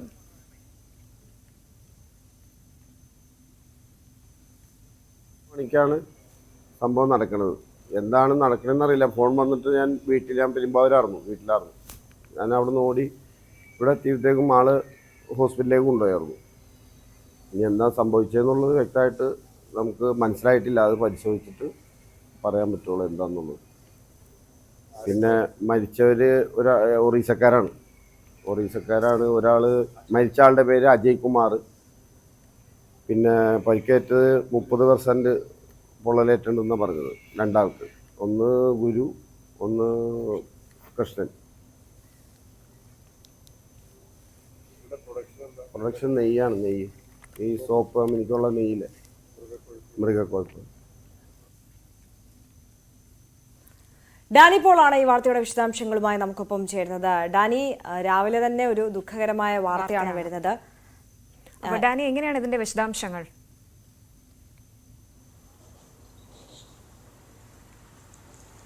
ഇന്നലെ അർദ്ധരാത്രിയോടുകൂടിയാണ് ഇവിടെ പൊട്ടിത്തെറി ഉണ്ടായതായിട്ട് പറയുന്നത്. ഇന്നലെ ഇവിടെ ശബ്ദം കേട്ട് വളരെ പെട്ടെന്ന് ഇവിടേക്ക് ആളുകൾ എത്തുകയായിരുന്നു. ഇതിൻ്റെ ഒരു ബർണർ പൊട്ടിത്തെറിച്ചതാണ് എന്നാണ് ഒടുവിൽ ലഭ്യമാവുന്ന സൂചന. എന്താണ് അതിൻ്റെ ഒരു കാരണമെന്നത് സാങ്കേതികപരമായി ഇതുവരെയും അത് വ്യക്തമായിട്ടില്ല. ഉടൻ തന്നെ എലൂരിൽ നിന്നുള്ള വ്യവസായ മേഖലയിൽ നിന്നുള്ള രക്ഷാ യൂണിറ്റുകളെത്തിയാണ് അവിടേക്ക് എത്തുകയും രക്ഷാപ്രവർത്തനം നടത്തുകയും ചെയ്തു. ഇതിനിടയിൽ ഗുരുതരമായി പൊള്ളലേറ്റ ഒറീസ സ്വദേശി, കൂടുതലും ഇതര സംസ്ഥാനക്കാരായ ആളുകളാണ് ഇവിടെ ജോലിക്ക് നിൽക്കുന്നത്. ഒഡീഷ സ്വദേശിയായ അജയ് കുമാർ ഗുരുതരമായി പൊള്ളലേറ്റിരുന്നു. ഉടൻ തന്നെ മെഡിക്കൽ കോളേജ്, കളമശ്ശേരി മെഡിക്കൽ കോളേജിൽ എത്തിച്ചെങ്കിലും പിന്നീട് മരണമടയുകയായിരുന്നു. മറ്റു പേർക്ക് 30% പൊള്ളലേറ്റ മറ്റ് 3 പേർ കൂടി ചികിത്സയിലുണ്ട്. ഗുരു, കൃഷ്ണ തുടങ്ങിയ പേരുകളുള്ള 2 പേരുകളും മറ്റൊരാൾ കൂടിയും ചികിത്സയിലുണ്ട്. ഇവർക്ക് 30% പൊള്ളലേറ്റിട്ടുണ്ടെന്നാണ് പറയുന്നത്. മൃഗക്കൊഴുപ്പ് സംസ്കരിക്കുന്ന ഒരു ഫാക്ടറിയാണ്. കഴിഞ്ഞ കുറേ നാളുകളായിട്ട് ഇവിടെ പ്രവർത്തിക്കുന്ന ഒരു ഫാക്ടറിയാണ് ഇത്. എന്തായാലും ഈ വ്യവസായ വകുപ്പ് അതിൻ്റെ കീഴിലെല്ലാം വരുന്നതാണ്. ഇവിടുത്തെ നിരീക്ഷണവും കാര്യങ്ങളുമെല്ലാം. അതുകൊണ്ട് തന്നെ കൃത്യമായി എന്താണ് സംഭവിച്ചത് എന്നതടക്കം ഈ ഫയർഫോഴ്സ് അടക്കം ഒരു പരിശോധന നടത്തുന്നുണ്ട്. ഏത് രീതിയിലുള്ള എന്ത് സ്വഭാവമാണ് പൊട്ടിത്തെറിക്ക് കാരണമായത്, ഇത് പ്രവർത്തിച്ചു കൊണ്ടിരിക്കുന്ന സമയത്താണോ അതോ മറ്റ് സമയത്താണോ എന്നതടക്കമുള്ള കാര്യങ്ങളിൽ കൃത്യത വരുത്തേണ്ടതുണ്ട്. അത് സംബന്ധിച്ചുള്ള കാര്യങ്ങളിൽ അന്വേഷണം ഉണ്ടാകുമെന്ന് അറിയിച്ചിട്ടുണ്ട്. എന്തായാലും ഇന്നലെ അർദ്ധരാത്രി ഉണ്ടായ ഈ അപകടത്തിൽ ഒരാൾ ജീവൻ നഷ്ടപ്പെട്ടു. മറ്റ് 3 പേർ ചികിത്സയിലാണ്. കളമശ്ശേരി മെഡിക്കൽ കോളേജിലാണ് അവർ തുടരുന്നത്. ഇവർക്ക് പൊള്ളൽ 30% പൊള്ളൽ ഇവർക്ക് ഏറ്റിട്ടുണ്ട് എന്നാണ് അറിയാനായിട്ട് സാധിക്കുന്നത്. തീർച്ചയായും ഡാനിപ്പോളാണ് വിശദാംശങ്ങൾ നൽകിയത്. എന്തായാലും കൊച്ചിയിലാണ് ഈ ദാരുണമായ മൃഗക്കൊഴുപ്പ് സംസ്കരിക്കുന്ന ഫാക്ടറിയിൽ ഇത്തരത്തിലൊരു പൊട്ടിത്തെറി ഉണ്ടായിരിക്കുന്നത്. ഒഡീഷ സ്വദേശിയാണ് മരിച്ചത്. 3 പേർക്ക് പരിക്കുമുണ്ട്. നമ്മളിനി ദേശീയ തലത്തിലെ വാർത്തകളിലേക്ക് കടക്കുകയാണ്. ഹരിയാന ജമ്മു കാശ്മീർ നിയമസഭാ തെരഞ്ഞെടുപ്പിന്റെ വോട്ടെണ്ണൽ മറ്റന്നാൾ നടക്കാനിരിക്കെ എക്സിറ്റ് പോളുകളിൽ പ്രതീക്ഷ അർപ്പിച്ച് ഇന്ത്യ മുന്നണിയും കോൺഗ്രസും. ഹരിയാനയിൽ കോൺഗ്രസ് വ്യക്തമായ ഭൂരിപക്ഷത്തോടെ അധികാരത്തിൽ വരുമെന്ന് എക്സിറ്റ് പോളുകൾ പ്രവചിക്കുമ്പോൾ ജമ്മു കാശ്മീർ ഇന്ത്യ സഖ്യം കൂടുതൽ സീറ്റുകൾ നേടുമെന്നാണ് പ്രവചനം. എന്നാൽ എക്സിറ്റ് പോളുകൾ BJP തള്ളിക്കളയുകയാണ്. ER രാഗേഷാണ് നാഷണൽ ഡെസ്കിൽ നിന്ന് വിശദാംശങ്ങളുമായി നമുക്കൊപ്പം ചേരുന്നത്. ER, very good morning. എന്തായാലും വലിയ ആത്മവിശ്വാസമാണ് കോൺഗ്രസിനും ഇന്ത്യ സഖ്യത്തിനും ഈ എക്സിറ്റ് പോളുകൾ നൽകുന്നത്, അല്ലേ? Good morning. തീർച്ചയായും ഇന്ത്യ സഖ്യത്തിനും ഒപ്പം തന്നെ കോൺഗ്രസിനും വലിയ ആത്മവിശ്വാസം നൽകുന്നതാണ് എക്സിറ്റ് പോളുകൾ. കാരണം ഹരിയാനയുടെ കാര്യം ആദ്യം എടുക്കുകയാണെങ്കിൽ 10 വർഷത്തിന് ശേഷം കോൺഗ്രസ് അധികാരത്തിൽ തിരിച്ചെത്തുന്നു എന്ന് തന്നെയാണ് എല്ലാ എക്സിറ്റ് പോളുകളും പ്രവചിക്കുന്നത്. അതായത് റിപ്പബ്ലിക് TVയുടെയൊക്കെ എക്സിറ്റ് പോളുകൾ നോക്കുകയാണെങ്കിൽ 62 വരെ സീറ്റുകൾ നേടാം കോൺഗ്രസ് എന്നാണ് പ്രവചിക്കുന്നത്. ഏറ്റവും കുറവ് സീറ്റുകൾ പ്രവചിക്കുന്നത് ദൈനിക് ഭാസ്കറിൻ്റെ സർവേയാണ്. അതിൽ പോലും 44 സീറ്റുകൾ നേടും. ഏറ്റവും കുറഞ്ഞത് 44 സീറ്റുകൾ നേടുമെന്ന് പറയുന്നുണ്ട്. അതായത് കേവല ഭൂരിപക്ഷത്തിന് 90 അംഗ നിയമസഭയാണ്. കേവല ഭൂരിപക്ഷത്തിന് വേണ്ടത് 46 അംഗങ്ങളുടെ പിന്തുണയാണ്. അപ്പോൾ സ്വാഭാവികമായും ഹരിയാനയിൽ കോൺഗ്രസ് തന്നെ അധികാരത്തിൽ വരുമെന്ന് പറയുമ്പോൾ അത് വലിയ ആത്മവിശ്വാസമാണ് കോൺഗ്രസിന് നൽകുക എന്ന കാര്യത്തിൽ സംശയമില്ല. പ്രത്യേകിച്ച് അതിനോട് ചേർന്ന് കിടക്കുന്ന സംസ്ഥാനത്ത് ഒക്കെ തന്നെ ഡൽഹിയിൽ ആം ആദ്മി പാർട്ടിയാണ് ഭരിക്കുന്നത്. ഹിമാചൽ പ്രദേശിലേക്ക് വരുമ്പോൾ അവിടെ കോൺഗ്രസ് ആണ് ഭരിക്കുന്നത്. അപ്പോൾ ആ ഒരു ബെൽറ്റിൽ BJP അധികാരത്തിൽ തുടച്ചു നീക്കുന്നു എന്ന പ്രത്യേകത കൂടി ഉണ്ട്. ഏതായാലും കോൺഗ്രസ് നേതാക്കളൊക്കെ തന്നെ എക്സിറ്റ് പോളുകളെ ശരിവെക്കുമ്പോൾ, അതായത് വലിയ മാർജിനിൽ അധികാരത്തിൽ വരുമെന്ന് പ്രവചിക്കുമ്പോൾ BJP ഏതായാലും ആ വാദങ്ങളെ തള്ളിക്കളയുന്നുണ്ട്. മുഖ്യമന്ത്രി നയാബ് സിംഗ് സൈനി തന്നെ ആ വാദം തള്ളിക്കളയുന്നുണ്ട്. അതായത് തുടർച്ചയായ 3ാം തവണയും അധികാരത്തിൽ വരും, 50-ലധികം സീറ്റുകൾ നേടും, അൽപായുസ് മാത്രമാണ് എക്സിറ്റ് പോളുകൾക്കുള്ളത് എന്നാണ് അദ്ദേഹം വ്യക്തമാക്കുകയും ചെയ്തിട്ടുള്ളത്. ഏതായാലും കോൺഗ്രസിൽ സ്വാഭാവികമായും മുഖ്യമന്ത്രി ഭാഗത്തും അടക്കമുള്ള ചർച്ചകൾ അല്ലെങ്കിൽ നേതാക്കൾക്കിടയിൽ എങ്കിലും തന്നെ ആരംഭിച്ചിട്ടുണ്ട് എന്ന് തന്നെ പറയാം. പ്രത്യേകിച്ച് ഇന്നലെ 2 പ്രധാനപ്പെട്ട നേതാക്കൾ കുമാരി സെൽജയും ഒപ്പം തന്നെ രൺദീപ് സിംഗ് സുർജേവാലയുടെയും പ്രതികരണങ്ങൾ അതാണ് സൂചിപ്പിക്കുന്നത്. ഭൂപീന്ദർ സിംഗ് ഹൂഡയാണ് ഈ പ്രചാരണമൊക്കെ തന്നെ നയിച്ചത്. മുൻ മുഖ്യമന്ത്രിയാണ്, നിലവിൽ പ്രതിപക്ഷ നേതാവാണ് അദ്ദേഹം. പ്രചാരണ യോഗങ്ങളിൽ ഒക്കെ തന്നെ അദ്ദേഹത്തെ ഉയർത്തിക്കാട്ടിയിരുന്നു. അദ്ദേഹത്തിൻ്റെ മകനും MP-യുമായ ദീപേന്ദർ ഹൂഡ അടക്കമുള്ളവർ ഹൂഡ മുഖ്യമന്ത്രിയാകുമെന്ന് പ്രചാരണ യോഗങ്ങളൊക്കെ പറഞ്ഞിരുന്നെങ്കിൽ ഇന്നലെ സെൽജ വ്യക്തമാക്കിയ കാര്യം ഹൈക്കമാൻഡ് ഇക്കാര്യത്തിൽ അന്തിമ തീരുമാനം എടുക്കും. പ്രത്യേകിച്ച് ഹൈക്കമാൻഡ് രാഹുൽ ഗാന്ധി അടക്കമുള്ളവരാണ് ഈ വിഷയത്തിൽ തീരുമാനമെടുക്കേണ്ടെന്ന് പ്രതികരണം പറഞ്ഞിരുന്നു. സമാനമായ പ്രതികരണം സുർജേവാലയുടെ ഭാഗത്തുനിന്ന് കൂടി ഉണ്ടാകുന്നുണ്ട്. ഏതായാലും സുർജേവാലയുടെ അനുയായികൾ പറയുന്നത് അദ്ദേഹം കറുത്ത കുതിരയാകും എന്നൊരു അഭിപ്രായമൊക്കെ പങ്കുവയ്ക്കുകയും ചെയ്തിട്ടുണ്ട്. ഇനി ജമ്മു കശ്മീരിൻ്റെ കാര്യത്തിലേക്ക് വരികയാണെങ്കിൽ അവിടെ കഴിഞ്ഞ തവണത്തതിന് സമാനമായ രീതിയിലുള്ളൊരു തെരഞ്ഞെടുപ്പ് ഫലം വരാനാണ് സാധ്യത. കാരണം കഴിഞ്ഞ തവണ PDP ഏറ്റവും വലിയ ഒറ്റക്കക്ഷിയായി, ആർക്കും ഭൂരിപക്ഷം ഉണ്ടായിരുന്നില്ല. തുടർന്ന് BJP-യും PDP-യും കൂടി സഖ്യ സർക്കാർ ജമ്മു കശ്മീരിൽ അധികാരത്തിൽ വരുന്നതാണ് കണ്ടത്. അതിന് സമാനമായ രീതിയിലുള്ള ഒരു തെരഞ്ഞെടുപ്പ് ഫലം ഉണ്ടാകുമെന്നാണ് എക്സിറ്റ് പോളുകൾ ഇപ്പോൾ വ്യക്തമാക്കിയിരിക്കുന്നത്. അതായത് സഖ്യം, അതായത് ഇന്ത്യ സഖ്യം ഇപ്പോൾ ഇന്ത്യ സഖ്യത്തിന് പരമാവധി ഇന്ത്യ സഖ്യം നേടുക ഇന്ത്യ ടുഡേയുടെ സർവേ പ്രകാരം 48 സീറ്റുകളാണ് എന്നാണ്. ഒപ്പം തന്നെ ഏറ്റവും കുറവ് 35 സീറ്റാണ്. അവിടെയും 46 സീറ്റുകളാണ് കേവല ഭൂരിപക്ഷത്തിന് വേണ്ടത്. അപ്പോൾ എങ്ങനെ ഇന്ത്യ സഖ്യത്തിൻ്റെ പ്രകടനം അല്ലെങ്കിൽ ആർക്കൊപ്പം സർക്കാർ ഉണ്ടാക്കുമെന്ന കാര്യം ഏറെ നിർണായകമാണ്. സ്വതന്ത്രർ എടുക്കുന്ന നിലപാടുകൾ ഇക്കാര്യത്തിൽ നിർണായകമാകും. BJP ഇത്തവണ അവരുടെ ഏറ്റവും വലിയ ലക്ഷ്യം സ്വന്തം നിലയ്ക്ക് അധികാരത്തിൽ വരിക, സ്വന്തം മുഖ്യമന്ത്രിയെ അവിടെ കൊണ്ടുവരിക എന്നുള്ളതായിരുന്നു. പക്ഷേ BJP-യുടെ പ്രകടനം ജമ്മു കാശ്മീരിൻ്റെ കാര്യത്തിലേക്ക് വരുമ്പോൾ പരമാവധി 34 സീറ്റുകൾ ഒതുങ്ങും എന്നാണ് പറയുന്നത്. അതായത് ജമ്മു കാശ്മീരിലെ ജമ്മു മേഖലയിൽ നിന്ന് പരമാവധി സീറ്റുകൾ BJP നേടും. അങ്ങനെയെങ്കിൽ ചെറു പാർട്ടികളുടെ അടക്കം നിലപാട് ഇക്കാര്യത്തിൽ നിർണായകമാവും. അവർ BJPയെ പിന്തുണയ്ക്കുമെന്ന കാര്യങ്ങൾ നിർണായകമാകും.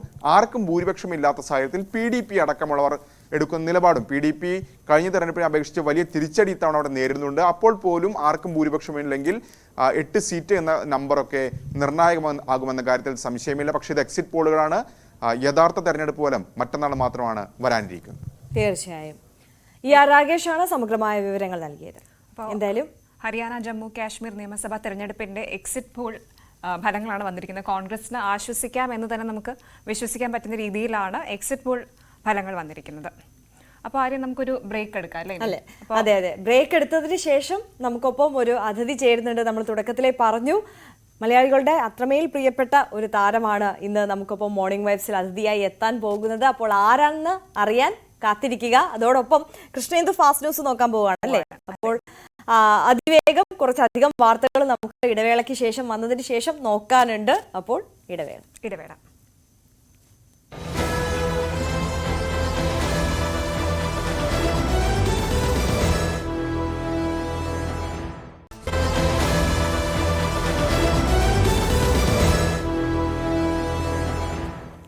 Welcome back. മോർണിംഗ് വൈബ്സിലേക്ക് വീണ്ടും സ്വാഗതം. നമ്മൾ മറ്റൊരു വാർത്തയിലേക്ക് കടക്കുകയാണ്. നടൻ സിദ്ദിഖ് തിങ്കളാഴ്ച ചോദ്യം ചെയ്യാൻ ഹാജരാകണം. ചോദ്യം ചെയ്യലിന് ഹാജരാകാൻ സിദ്ദിഖിന് നോട്ടീസ് അയച്ചു. തിരുവനന്തപുരം നർക്കോട്ടിക് സെൽ അസിസ്റ്റന്റ് കമ്മീഷണറാണ് നോട്ടീസ് അയച്ചത്. ചോദ്യം ചെയ്യലിന് സന്നദ്ധത അറിയിച്ച് സിദ്ദിഖ് കഴിഞ്ഞ ദിവസം ഇമെയിൽ സന്ദേശം അയച്ചിരുന്നു. അപ്പോൾ ചോദ്യം ചെയ്യലിനായി വിളിപ്പിക്കാമെന്നുള്ള മറുപടി അന്വേഷണ സംഘം നൽകുകയും ചെയ്തിരുന്നു. അപ്പോൾ ഞാൻ നേരത്തെ സൂചിപ്പിച്ചതുപോലെ നമ്മൾ ഇനി അതിഥി വിശേഷത്തിലേക്കാണ് കടക്കുന്നത്. തമിഴ്നാട്ടിൽ വൻ വിജയമായി മാറിയിരിക്കുകയാണ് ഹരീഷ് കല്യാൺ നായകനായി എത്തിയ ലബ്ബർ പന്ത്. ചിത്രം 15 ദിവസങ്ങൾ കൊണ്ട് 25 കോടി ക്ലബിൽ ഇടം നേടുകയും ചെയ്തു. ചിത്രത്തിൽ നായികയായി എത്തിയ സ്വാസിക ന്യൂസ് 18നോട് വിശേഷങ്ങൾ പങ്കുവയ്ക്കുകയാണ്. യശോദ എന്ന കഥാപാത്രമാണ് സ്വാസിക ചിത്രത്തിൽ അവതരിപ്പിച്ചത്. അഭിമുഖത്തിലെ പ്രസക്ത ഭാഗം കാണാം. ഈ സിനിമ റിലീസ് ആവുന്ന ടൈമിൽ വലിയൊരു ബൂമുണ്ടായി, അതിൻ്റെ ഗംഭീരമായ റെസ്പോൺസ് കിട്ടി. അതിന് മുന്നേ ഇത് പ്രത്യേകിച്ച് ഇവിടെ വലിയ സംസാര വിഷയമായിരുന്നില്ല, ഫാക്ച്വലി സത്യമാണ്. പക്ഷെ അതിനുശേഷം റിലീസിന് ശേഷം ഒരു വലിയ ഗ്രോത്ത് ഈ സിനിമയിൽ വരുന്നു, തിയേറ്ററിലേക്ക് ആളുകൾ വരുന്നു, പ്രത്യേകിച്ച് ഇവിടേക്ക് വരുന്നു.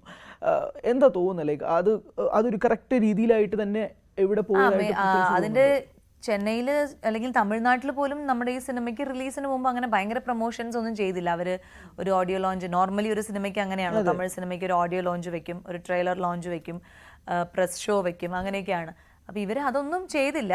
കാരണം മേ ബി അവർ ഒരു ചെറിയ സിനിമയാണ് എന്നുള്ള രീതിയിൽ തന്നെ വരട്ടെ, ഭയങ്കര ഒരു എക്സ്പെക്റ്റേഷൻ കൊടുക്കണ്ട എന്നുള്ള രീതിയിൽ തന്നെ അങ്ങനെ ഒരു മൈൻഡ് സെറ്റ് ചെയ്തുകൊണ്ടായിരിക്കും അങ്ങനെ ഒന്നും ചെയ്യാത്തത്. അതുകൊണ്ട് അവിടെ ചെയ്യാത്തപ്പോൾ കേരളത്തിൽ ഉറപ്പായിട്ടും അവർ അത് ചെയ്യില്ലല്ലോ. പിന്നെ അതായത് നമ്മളെ മലയാളി ഓഡിയൻസിന് ഭയങ്കര ക്രേസ് ഉള്ള കുറേ തമിഴ് ഹീറോസ് ഉണ്ട്. അപ്പം എനിക്ക് തോന്നുന്നത് ആ ഒരു അത്രയും ഒരു ക്രേസ് ഉള്ളൊരു ഹീറോ ആയിരിക്കില്ല അതിൽ ഉള്ള രണ്ടുപേരും, ഹരീഷ് ആണെങ്കിലും മട്ടക്കത്തി ദിനേശ് ആണെങ്കിലും ഒക്കെ.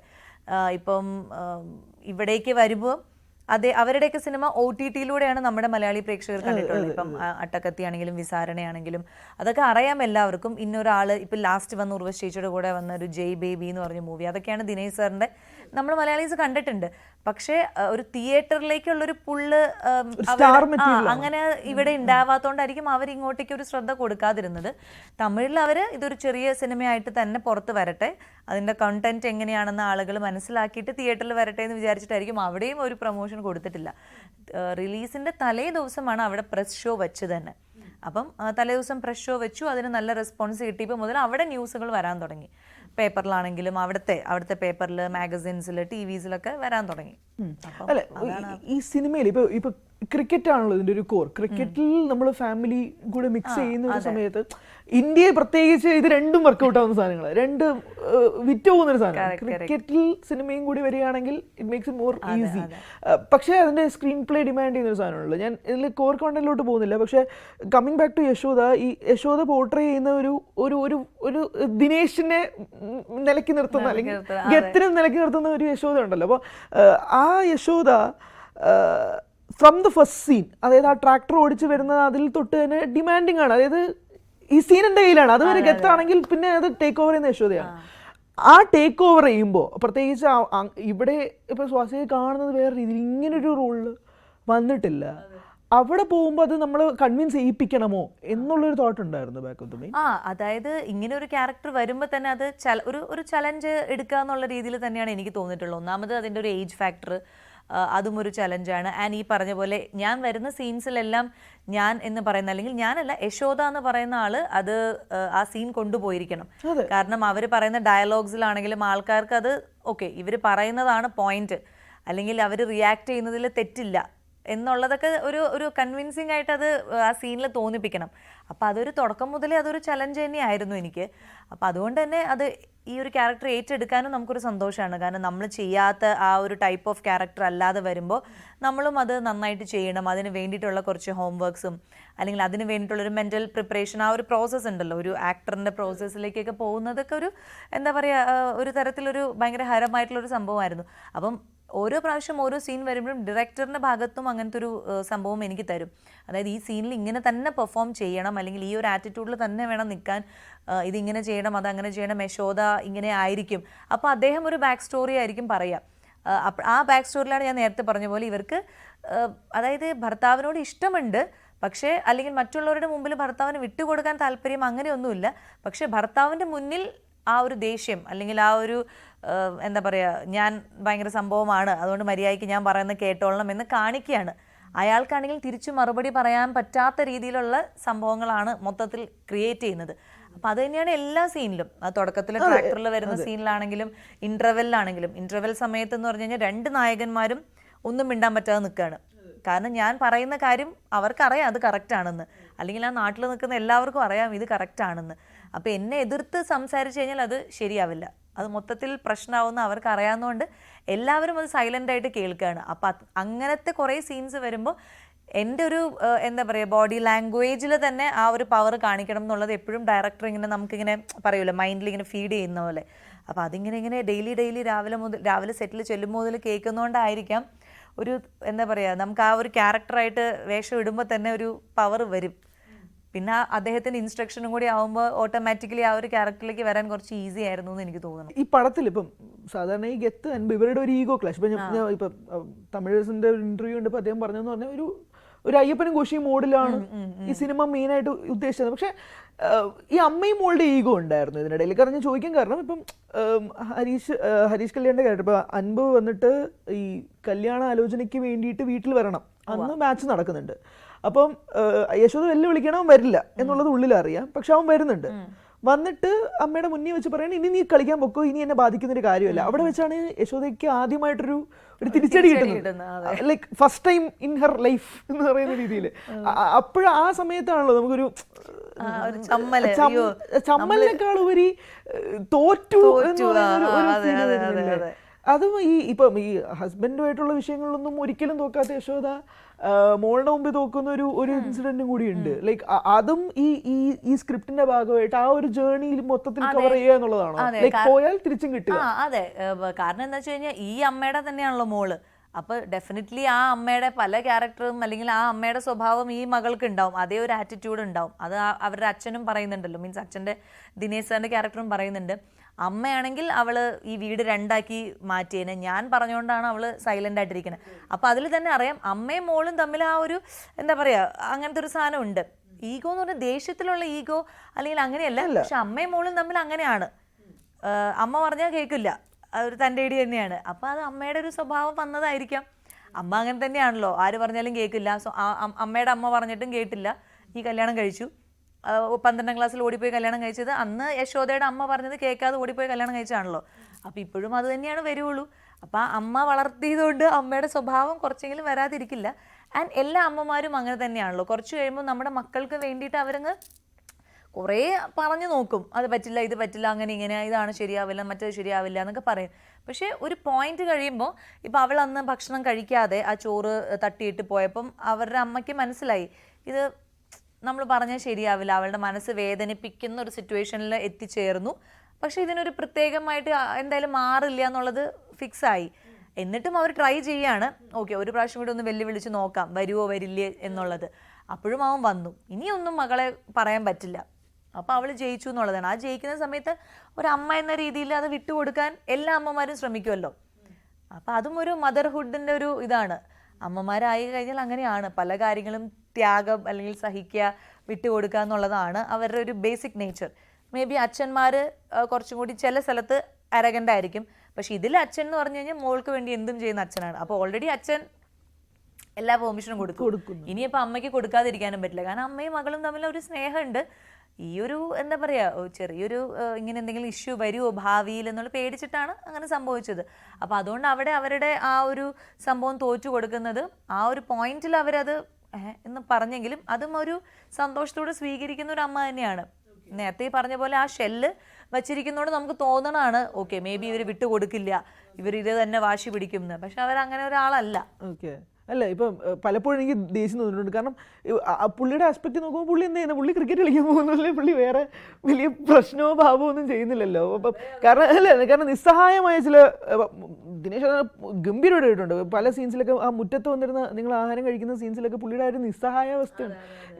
ക്രിക്കറ്റ് കളിച്ചുകൊണ്ട് ഞാൻ വേറൊന്നും ചെയ്തില്ല എന്ന് പറയുന്നൊരു സംഭവമുണ്ട്. അപ്പം നമുക്ക് ഈ ക്യാരക്ടറിനോട് ചെറിയ ചെറിയ പോയിന്റ്സിൽ ഒരു ദേഷ്യം അളവ് കൂടുതലും തോന്നുന്നത് സ്വാഭാവികമാണ്. പക്ഷെ അതാ പറയാ, പക്ഷെ അതാ ഇവരുടെ ഒരു ഇവരിങ്ങനെ റിയാക്ട് ചെയ്യുന്നതിന്റെ കാരണം എന്ന് പറഞ്ഞു കഴിഞ്ഞാൽ ഓരോ പ്രാവശ്യവും ഇവരുടെ ഇടയിൽ ഈ ക്രിക്കറ്റിന്റെ കാര്യത്തിൽ വഴക്കുണ്ടാവുന്നതിന്റെ നെക്സ്റ്റ് സീൻ കാണിക്കുന്നത്, ഒരു സീനിൽ അവരുടെ പശു വിൽക്കേണ്ട അവസ്ഥ വരികയാണ്.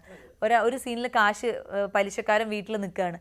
അപ്പോൾ അതുകൊണ്ടാണ് ഈ വീട്ടിൽ ഇത്രയും കടം ഉള്ളതുകൊണ്ട് മാത്രമാണ് ഈ വീട്ടിൽ ഇതിന് മാത്രം കടം മേടിച്ചു വെച്ചിരിക്കുന്നതുകൊണ്ടാണ് അവര് പറയുന്നത് ജോലിക്ക് കൃത്യമായിട്ട് പോകണം, ആ പൈസ കിട്ടിയാലാണ് ഇതൊക്കെ നടക്കുകയുള്ളൂ എന്ന് പറയുന്നത്.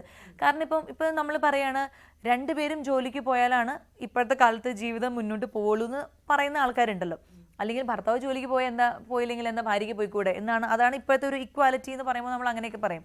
പക്ഷെ ഈ കഥ നടക്കുന്ന ഗ്രാമത്തിൽ എന്ന് പറഞ്ഞു കഴിഞ്ഞാൽ ഈ പെൺകുട്ടിക്ക്, അതായത് യശോദയ്ക്ക് വലിയ വിദ്യാഭ്യാസം ഇല്ല. അവർ 12ാം ക്ലാസ് വരെ പഠിച്ചിട്ട് പിന്നെ ഓടിപ്പോയതാണ്. അപ്പൊ അവർക്ക് വലിയ ജോലിയൊന്നും കിട്ടില്ല.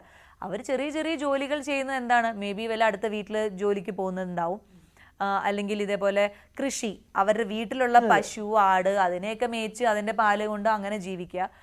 ഇതല്ലാതെ അവർക്ക് നമ്മൾ വിചാരിക്കുന്ന പോലെ വേറെ വലിയ ജോലി ചെയ്ത് പൈസ ഉണ്ടാക്കി കുടുംബം പോറ്റാനും പറ്റില്ല.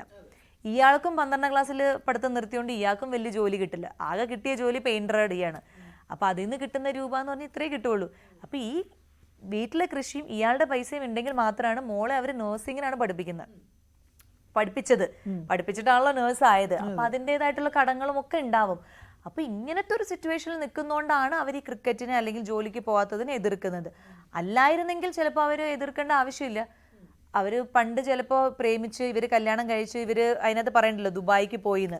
ആ സമയത്തൊക്കെ അവർ വിചാരിച്ചു കാണും ദുബായി പോയിട്ട് ഇനി നല്ല രീതിയിൽ നമുക്ക് ജീവിക്കാം എന്ന് വിചാരിച്ചിട്ടാണ് അയാൾ ക്രിക്കറ്റ് എന്ന് പറഞ്ഞ് തിരിച്ചു വന്നത്.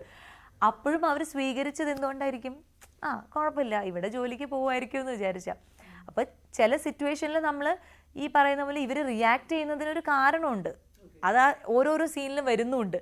ആ പലിശക്കാർ വരുമ്പോഴാണ് നമ്മൾ ഈ ഒരു സ്ത്രീയുടെ നിസ്സഹായാവസ്ഥ മനസ്സിലാക്കുന്നത്. അപ്പൊ അതുകൊണ്ട് അവരങ്ങനെ ദേഷ്യപ്പെട്ടു പോകുന്നതാണ്. അപ്പോൾ നമുക്കൊന്നും പറയാൻ പറ്റില്ല. അങ്ങനെ എത്രയോ ചേച്ചിമാര് ഇപ്പോഴും ഒറ്റയ്ക്ക് കുടുംബം നടത്തുന്നുണ്ട്. സിനിമയുടെ പ്രിവ്യൂ ഇപ്പം കൊച്ചിയിൽ വെച്ച് നടന്നു. ഞാൻ കുറച്ച് സ്റ്റിൽസ് ഉണ്ട്, like everyone was appreciating you, എല്ലാ രീതിയിലും വലിയ ഉണ്ടായിരുന്നു. എങ്ങനെ ഉണ്ടായിരുന്നു ലൈക്ക് ആ ഒരു റെസ്പോൺസ് കിട്ടുന്ന സമയത്ത്? ഇതിപ്പോ തമിഴ്നാട്ടിൽ നമ്മൾ റിലീസ് ചെയ്ത് ഒരു 2-3 ദിവസം കഴിഞ്ഞിട്ടാണ് ഞാൻ കൊച്ചിയിൽ വന്നത്. അപ്പൊ അവിടെ എല്ലാം നല്ല അഭിപ്രായങ്ങളും എല്ലായിടത്തും നല്ല ഇതായിട്ട് കേട്ടപ്പോൾ അപ്പൊ നമ്മുടെ നാട്ടിൽ നിന്ന് നമ്മളുടെ പരിചയമുള്ള ആൾക്കാർ അല്ലെങ്കിൽ നമ്മുടെ മലയാളീസ് അങ്ങനെ നല്ലൊരു അഭിപ്രായം പറയുന്ന കേൾക്കുമ്പോൾ അത് നമുക്കൊരു സ്പെഷ്യൽ ഫീലിംഗ് ആണല്ലോ. അപ്പൊ ഞാനിതുപോലെ പ്രിവ്യൂവിൽ എൻ്റെ ഫേവറേറ്റ് ആയിട്ടുള്ള എൻ്റെ കോ ആർട്ടിസ്റ്റുകളെയൊക്കെ വിളിച്ച് മൂവി കാണിച്ചപ്പോൾ അവർ ഒരു നല്ല അപ്രിസിയേഷൻ പറയുമ്പോൾ അതെപ്പോഴും ഒരു സന്തോഷമുള്ള കാര്യമാണ്. അവരും പറഞ്ഞത് ഇതേപോലത്തെ ഒരു ക്യാരക്ടർ സ്വാസികയ്ക്ക് ഇത്ര നാളായിട്ട് മലയാളത്തിൽ കിട്ടിയിട്ടില്ല. അപ്പം ഇങ്ങനെ ഒരു ക്യാരക്ടർ വേറൊരു അന്യഭാഷയിൽ ചെയ്ത് ഫലിപ്പിച്ച് അത് അവരെല്ലാവരും നന്നായി എന്ന് പറയുമ്പോൾ അത് ഞങ്ങൾക്കും ഒരു അഭിമാനമാണെന്നൊക്കെ പറഞ്ഞു കേൾക്കുമ്പോൾ നമുക്കൊരു സന്തോഷം. അല്ല ഇപ്പം ചതുരത്തിൽ യു കം ആസ് എ എന്താ പറയാ വേറൊരു തലത്തിൽ അങ്ങനെ വരുന്നു. മറ്റൊരു ഇൻഡസ്ട്രി പോയിട്ട് അതിൽ നിന്ന് വിപരീതമായിട്ട് വളരെ റഫ് ആൻഡ് ടഫ് ആയിട്ട് വരുന്നു. കരിയർ പ്ലാൻ ഉണ്ടോ? കരിയർ പ്ലാൻ ഇല്ല. അല്ല അത് തന്നെ കരിയർ പ്ലാൻ ഒന്നുമില്ല. പക്ഷേ നമ്മൾ ഇന്റർവ്യൂ തുടങ്ങുന്നതിന് മുമ്പ് എന്നോട് ചോദിച്ചില്ലേ എന്തിനാണ് ഈ ക്യാരക്ടർ എടുക്കാനുള്ള കാരണം, ഏജ് കിട്ടിയില്ല. അത് അതുകൊണ്ടാണ് നമ്മളെ എക്സൈറ്റ് ചെയ്യിപ്പിക്കുന്ന എന്താണോ വരുന്നത് ആ സമയത്ത് നമ്മളത് ചൂസ് ചെയ്യാന്നുള്ളതാണ്. ഇപ്പോൾ ചതുരം എന്ന് പറഞ്ഞ സിനിമ വന്നപ്പോൾ ഞാൻ അത്രയും നാളും ഞാൻ ചെയ്തിരുന്ന ക്യാരക്ടേഴ്സൊക്കെ ഒരേ ടൈപ്പ് മാറി ഇങ്ങനെ ഏതെങ്കിലും ഒരു തൂണിൻ്റെ ബാക്കിൽ മാറി നിൽക്കുന്ന ഒരു ചേച്ചി, ഒരു ടീച്ചർ, ഒരു അല്ലെങ്കിൽ എന്താ പറയുക അടുത്ത വീട്ടിലൊരു അങ്ങനെ ഒരു ഇതായിരുന്നു. ഒന്നും അങ്ങനെ ഭയങ്കരമായിട്ട് നമുക്കൊന്ന് പെർഫോം ചെയ്യാനോ അല്ലെങ്കിൽ നമുക്ക് തന്നെ ഒരു സാറ്റിസ്ഫാക്ഷൻ കിട്ടുന്ന പോലത്തെ അങ്ങനെ ആയിരുന്നില്ല. അപ്പോൾ അങ്ങനെ ഇരിക്കുന്ന സമയത്താണ് ചതുരം പോലത്തെ ഒരു ക്യാരക്ടർ വരുന്നത്. അപ്പോൾ ഡെഫിനറ്റ്ലി നമ്മൾ ആ സമയത്ത് എന്താ വേറെ ഒന്നും ആലോചിക്കില്ല, ഇത് ഇങ്ങനെയാണ്, ഇത് അങ്ങനെയാണ്, ഇത് ആണ്, അതൊന്നും നമ്മൾ ആലോചിക്കില്ല. നമ്മൾ ഓക്കെ, നമുക്ക് ഒരു പെർഫോം ചെയ്യാനായിട്ടുള്ളൊരു സ്ഥലം കിട്ടിയിരിക്കുകയാണ്. അപ്പോൾ ഇവിടെ നമ്മൾ മാക്സിമം വേറെ ഒരാളെ പോലെ നമ്മൾ ആയിട്ട് മാറണം ആ ക്യാരക്ടറിന്. അതിനാണ് നമ്മളുടെ ഒരു ഇപ്പോൾ യശോദ എന്ന് പറഞ്ഞ ക്യാരക്ടർ വന്നപ്പോഴും ഞാൻ എന്താ ആലോചിക്കുന്നത്, ഓക്കെ ഇങ്ങനത്തെ ഒരു ക്യാരക്ടർ നല്ലൊരു ബുദ്ധിമുട്ടാണ് ചെയ്യാൻ, അല്ലെങ്കിൽ അത് ചെയ്ത് ഫലിപ്പിക്കുമ്പോൾ നമുക്ക് ഒരു ചലഞ്ച് എടുക്കുന്ന പോലെ തന്നെയാണ്, അതും അന്യഭാഷയിൽ. അപ്പോൾ ഇതെന്തുകൊണ്ട് എടുത്തുകൂടാ? ആ സമയത്ത് നമ്മൾ ഓക്കെ ഏജിൻ്റെ കാര്യം നോക്കേണ്ട കാര്യമില്ല, അത് പോട്ടെ. അത് ഇപ്പോൾ ഞാനെപ്പോഴും അങ്ങനെ വിശ്വസിക്കുന്ന ആളാണ്. എനിക്ക് വരാൻ ഇപ്പോൾ ഈ സിനിമ ഈ ഏജിൽ ഞാൻ ചെയ്തു, ഈ ഒരു കുറച്ച് എത്ര ഒരു 35-40 വയസ്സുള്ള അങ്ങനത്തെ ഒരു ക്യാരക്ടറാണ്. ഇനി എനിക്ക് അടുത്തൊരു സിനിമ ഇതേപോലെ തന്നെയാണ് വരാൻ തലയിൽ എഴുതിയിരിക്കുന്നെങ്കിൽ അങ്ങനെ വരുള്ളൂ.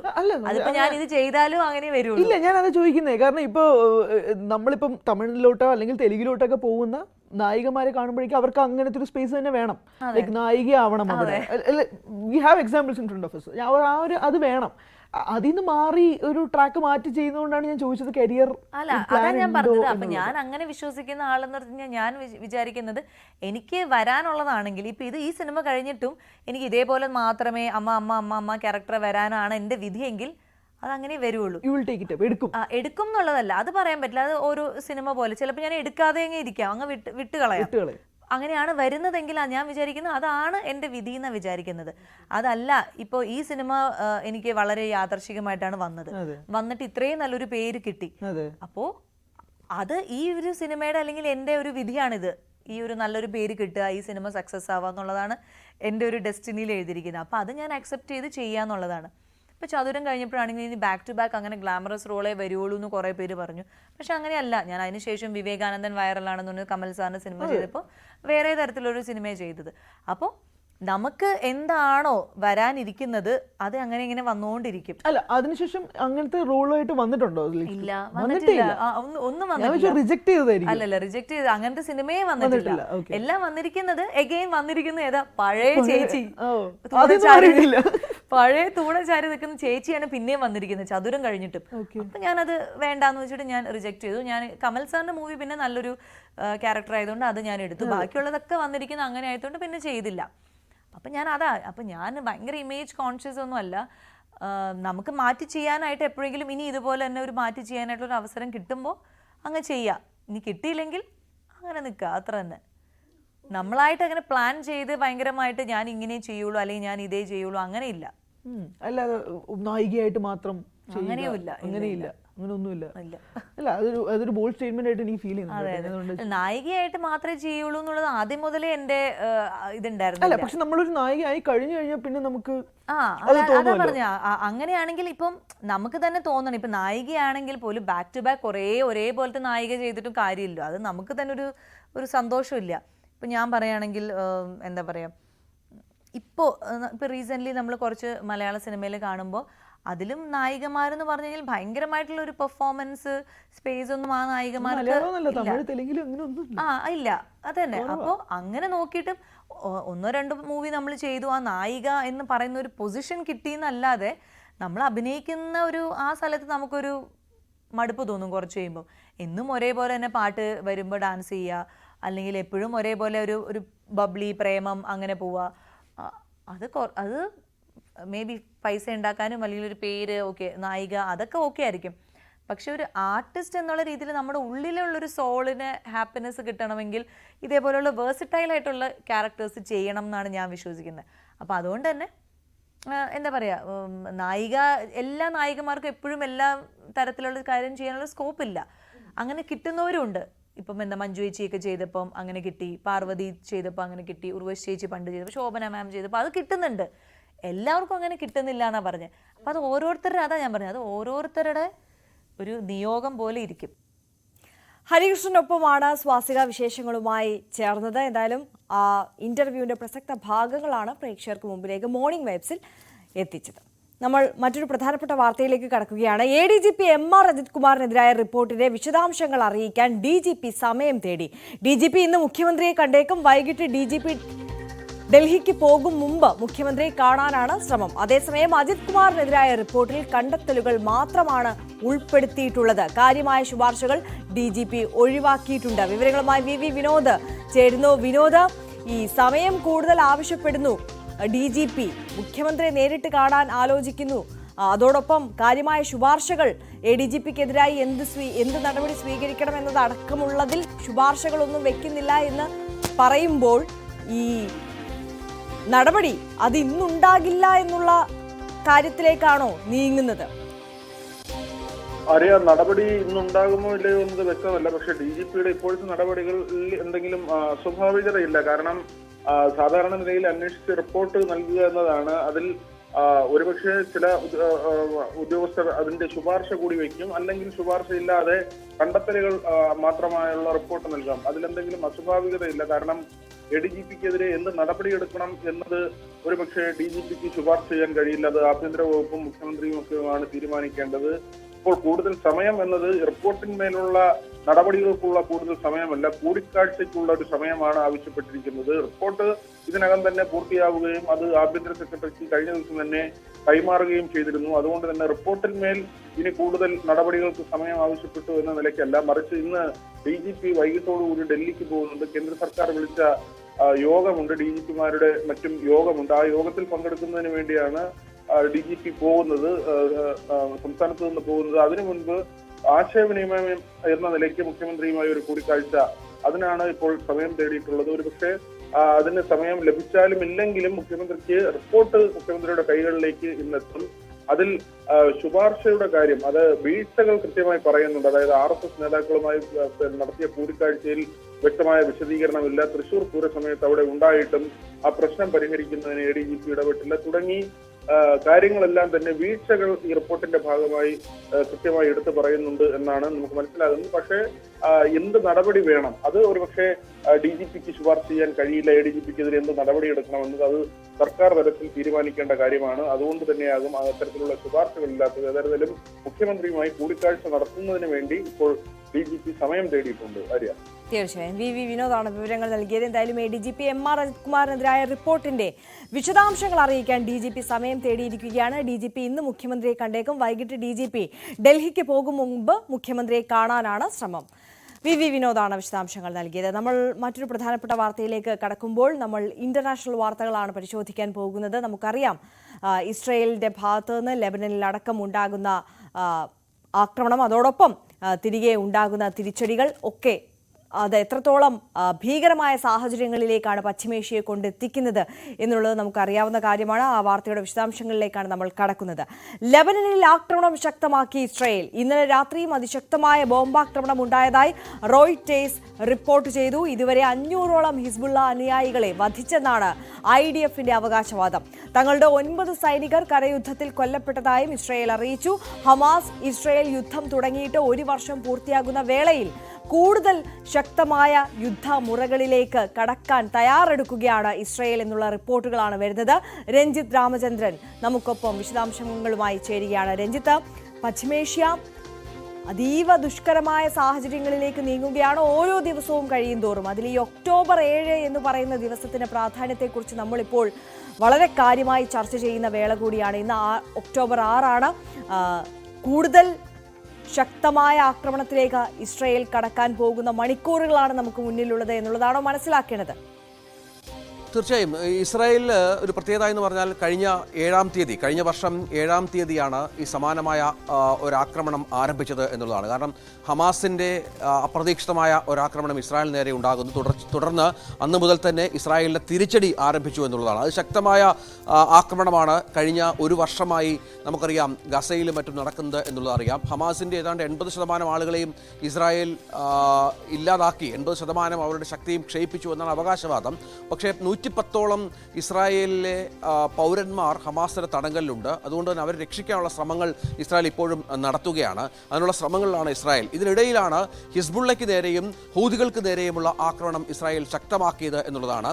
ലബനനിൽ പേജർ ആക്രമണത്തിന് ശേഷം ഇപ്പോൾ ഹിസ്ബുള്ളയെ പൂർണ്ണമായും ഇല്ലാതാക്കും എന്ന ദൃഢപ്രതിജ്ഞയിലാണ് ബെഞ്ചമിൻ നെതന്യാഹു എന്ന് വേണം മനസ്സിലാക്കാൻ. ഇതുമായി ബന്ധപ്പെട്ടുള്ള അതിശക്തമായ ആക്രമണം കഴിഞ്ഞ കുറേ ദിവസങ്ങളായി നടക്കുന്നുണ്ട്. ഈ കരയുദ്ധം പോലും ആരംഭിച്ചിട്ടുണ്ട്. പക്ഷേ കരയുദ്ധത്തിൽ വിചാരിച്ചതുപോലെ ഒരു മുന്നേറ്റം ഇസ്രായേലിന് സാധിച്ചില്ല എന്ന തരത്തിലുള്ള ഒരു വ്യാഖ്യാനമുണ്ട്. അതുകൊണ്ടാണ് വ്യോമാക്രമണത്തിൽ തന്നെ കൂടുതലായി ശ്രദ്ധ കേന്ദ്രീകരിച്ചുകൊണ്ട് ഇസ്രായേൽ മുന്നോട്ട് പോകുന്നത് എന്നുള്ളതാണ്. ഇന്നലെ രാത്രിയും അതിശക്തമായ ബോംബിംഗ് ഹിസ്ബുള്ളയുടെ ലബനനിലെ പ്രധാന കേന്ദ്രങ്ങളിൽ നടന്നു എന്നുള്ളതാണ് ഏറ്റവും നിർണായകമായ കാര്യം. ജനവാസ മേഖലകളിൽ പലയിടത്തും ബോംബ് പതിക്കുകയും ഏതാണ്ട് 4 ലക്ഷത്തോളം ആളുകൾ ഇപ്പോൾ അഭയാർത്ഥികളായി ലബനന്റെ പല മേഖലകളിലുണ്ട് എന്ന വിവരവും പുറത്തു വരുന്നുണ്ട്. ഈ അഭയാർത്ഥി ക്യാമ്പുകൾ നിറഞ്ഞു കവിഞ്ഞതുകൊണ്ട് തന്നെ പലരും റോഡുകളിലും നിരത്തുകളിലും മറ്റും ചിലവഴിക്കേണ്ട പശ്ചാത്തലം കൂടി ഒരുങ്ങുന്നത് അതീവ ദുഷ്കരമായ ഒരു സാഹചര്യം ഉണ്ടാക്കിയിട്ടുണ്ട്. കഴിഞ്ഞ ദിവസം നമുക്കറിയാം അവിടുത്തെ ഒരു പ്രധാനപ്പെട്ട അഭയാർത്ഥി ക്യാമ്പിൽ ആക്രമണം ഉണ്ടായിരുന്നു. അഭയാർത്ഥി ക്യാമ്പിൽ ആക്രമണം ഉണ്ടായി 24ഓളം ആളുകൾ കൊല്ലപ്പെടുകയും നിരവധി ആളുകൾക്ക്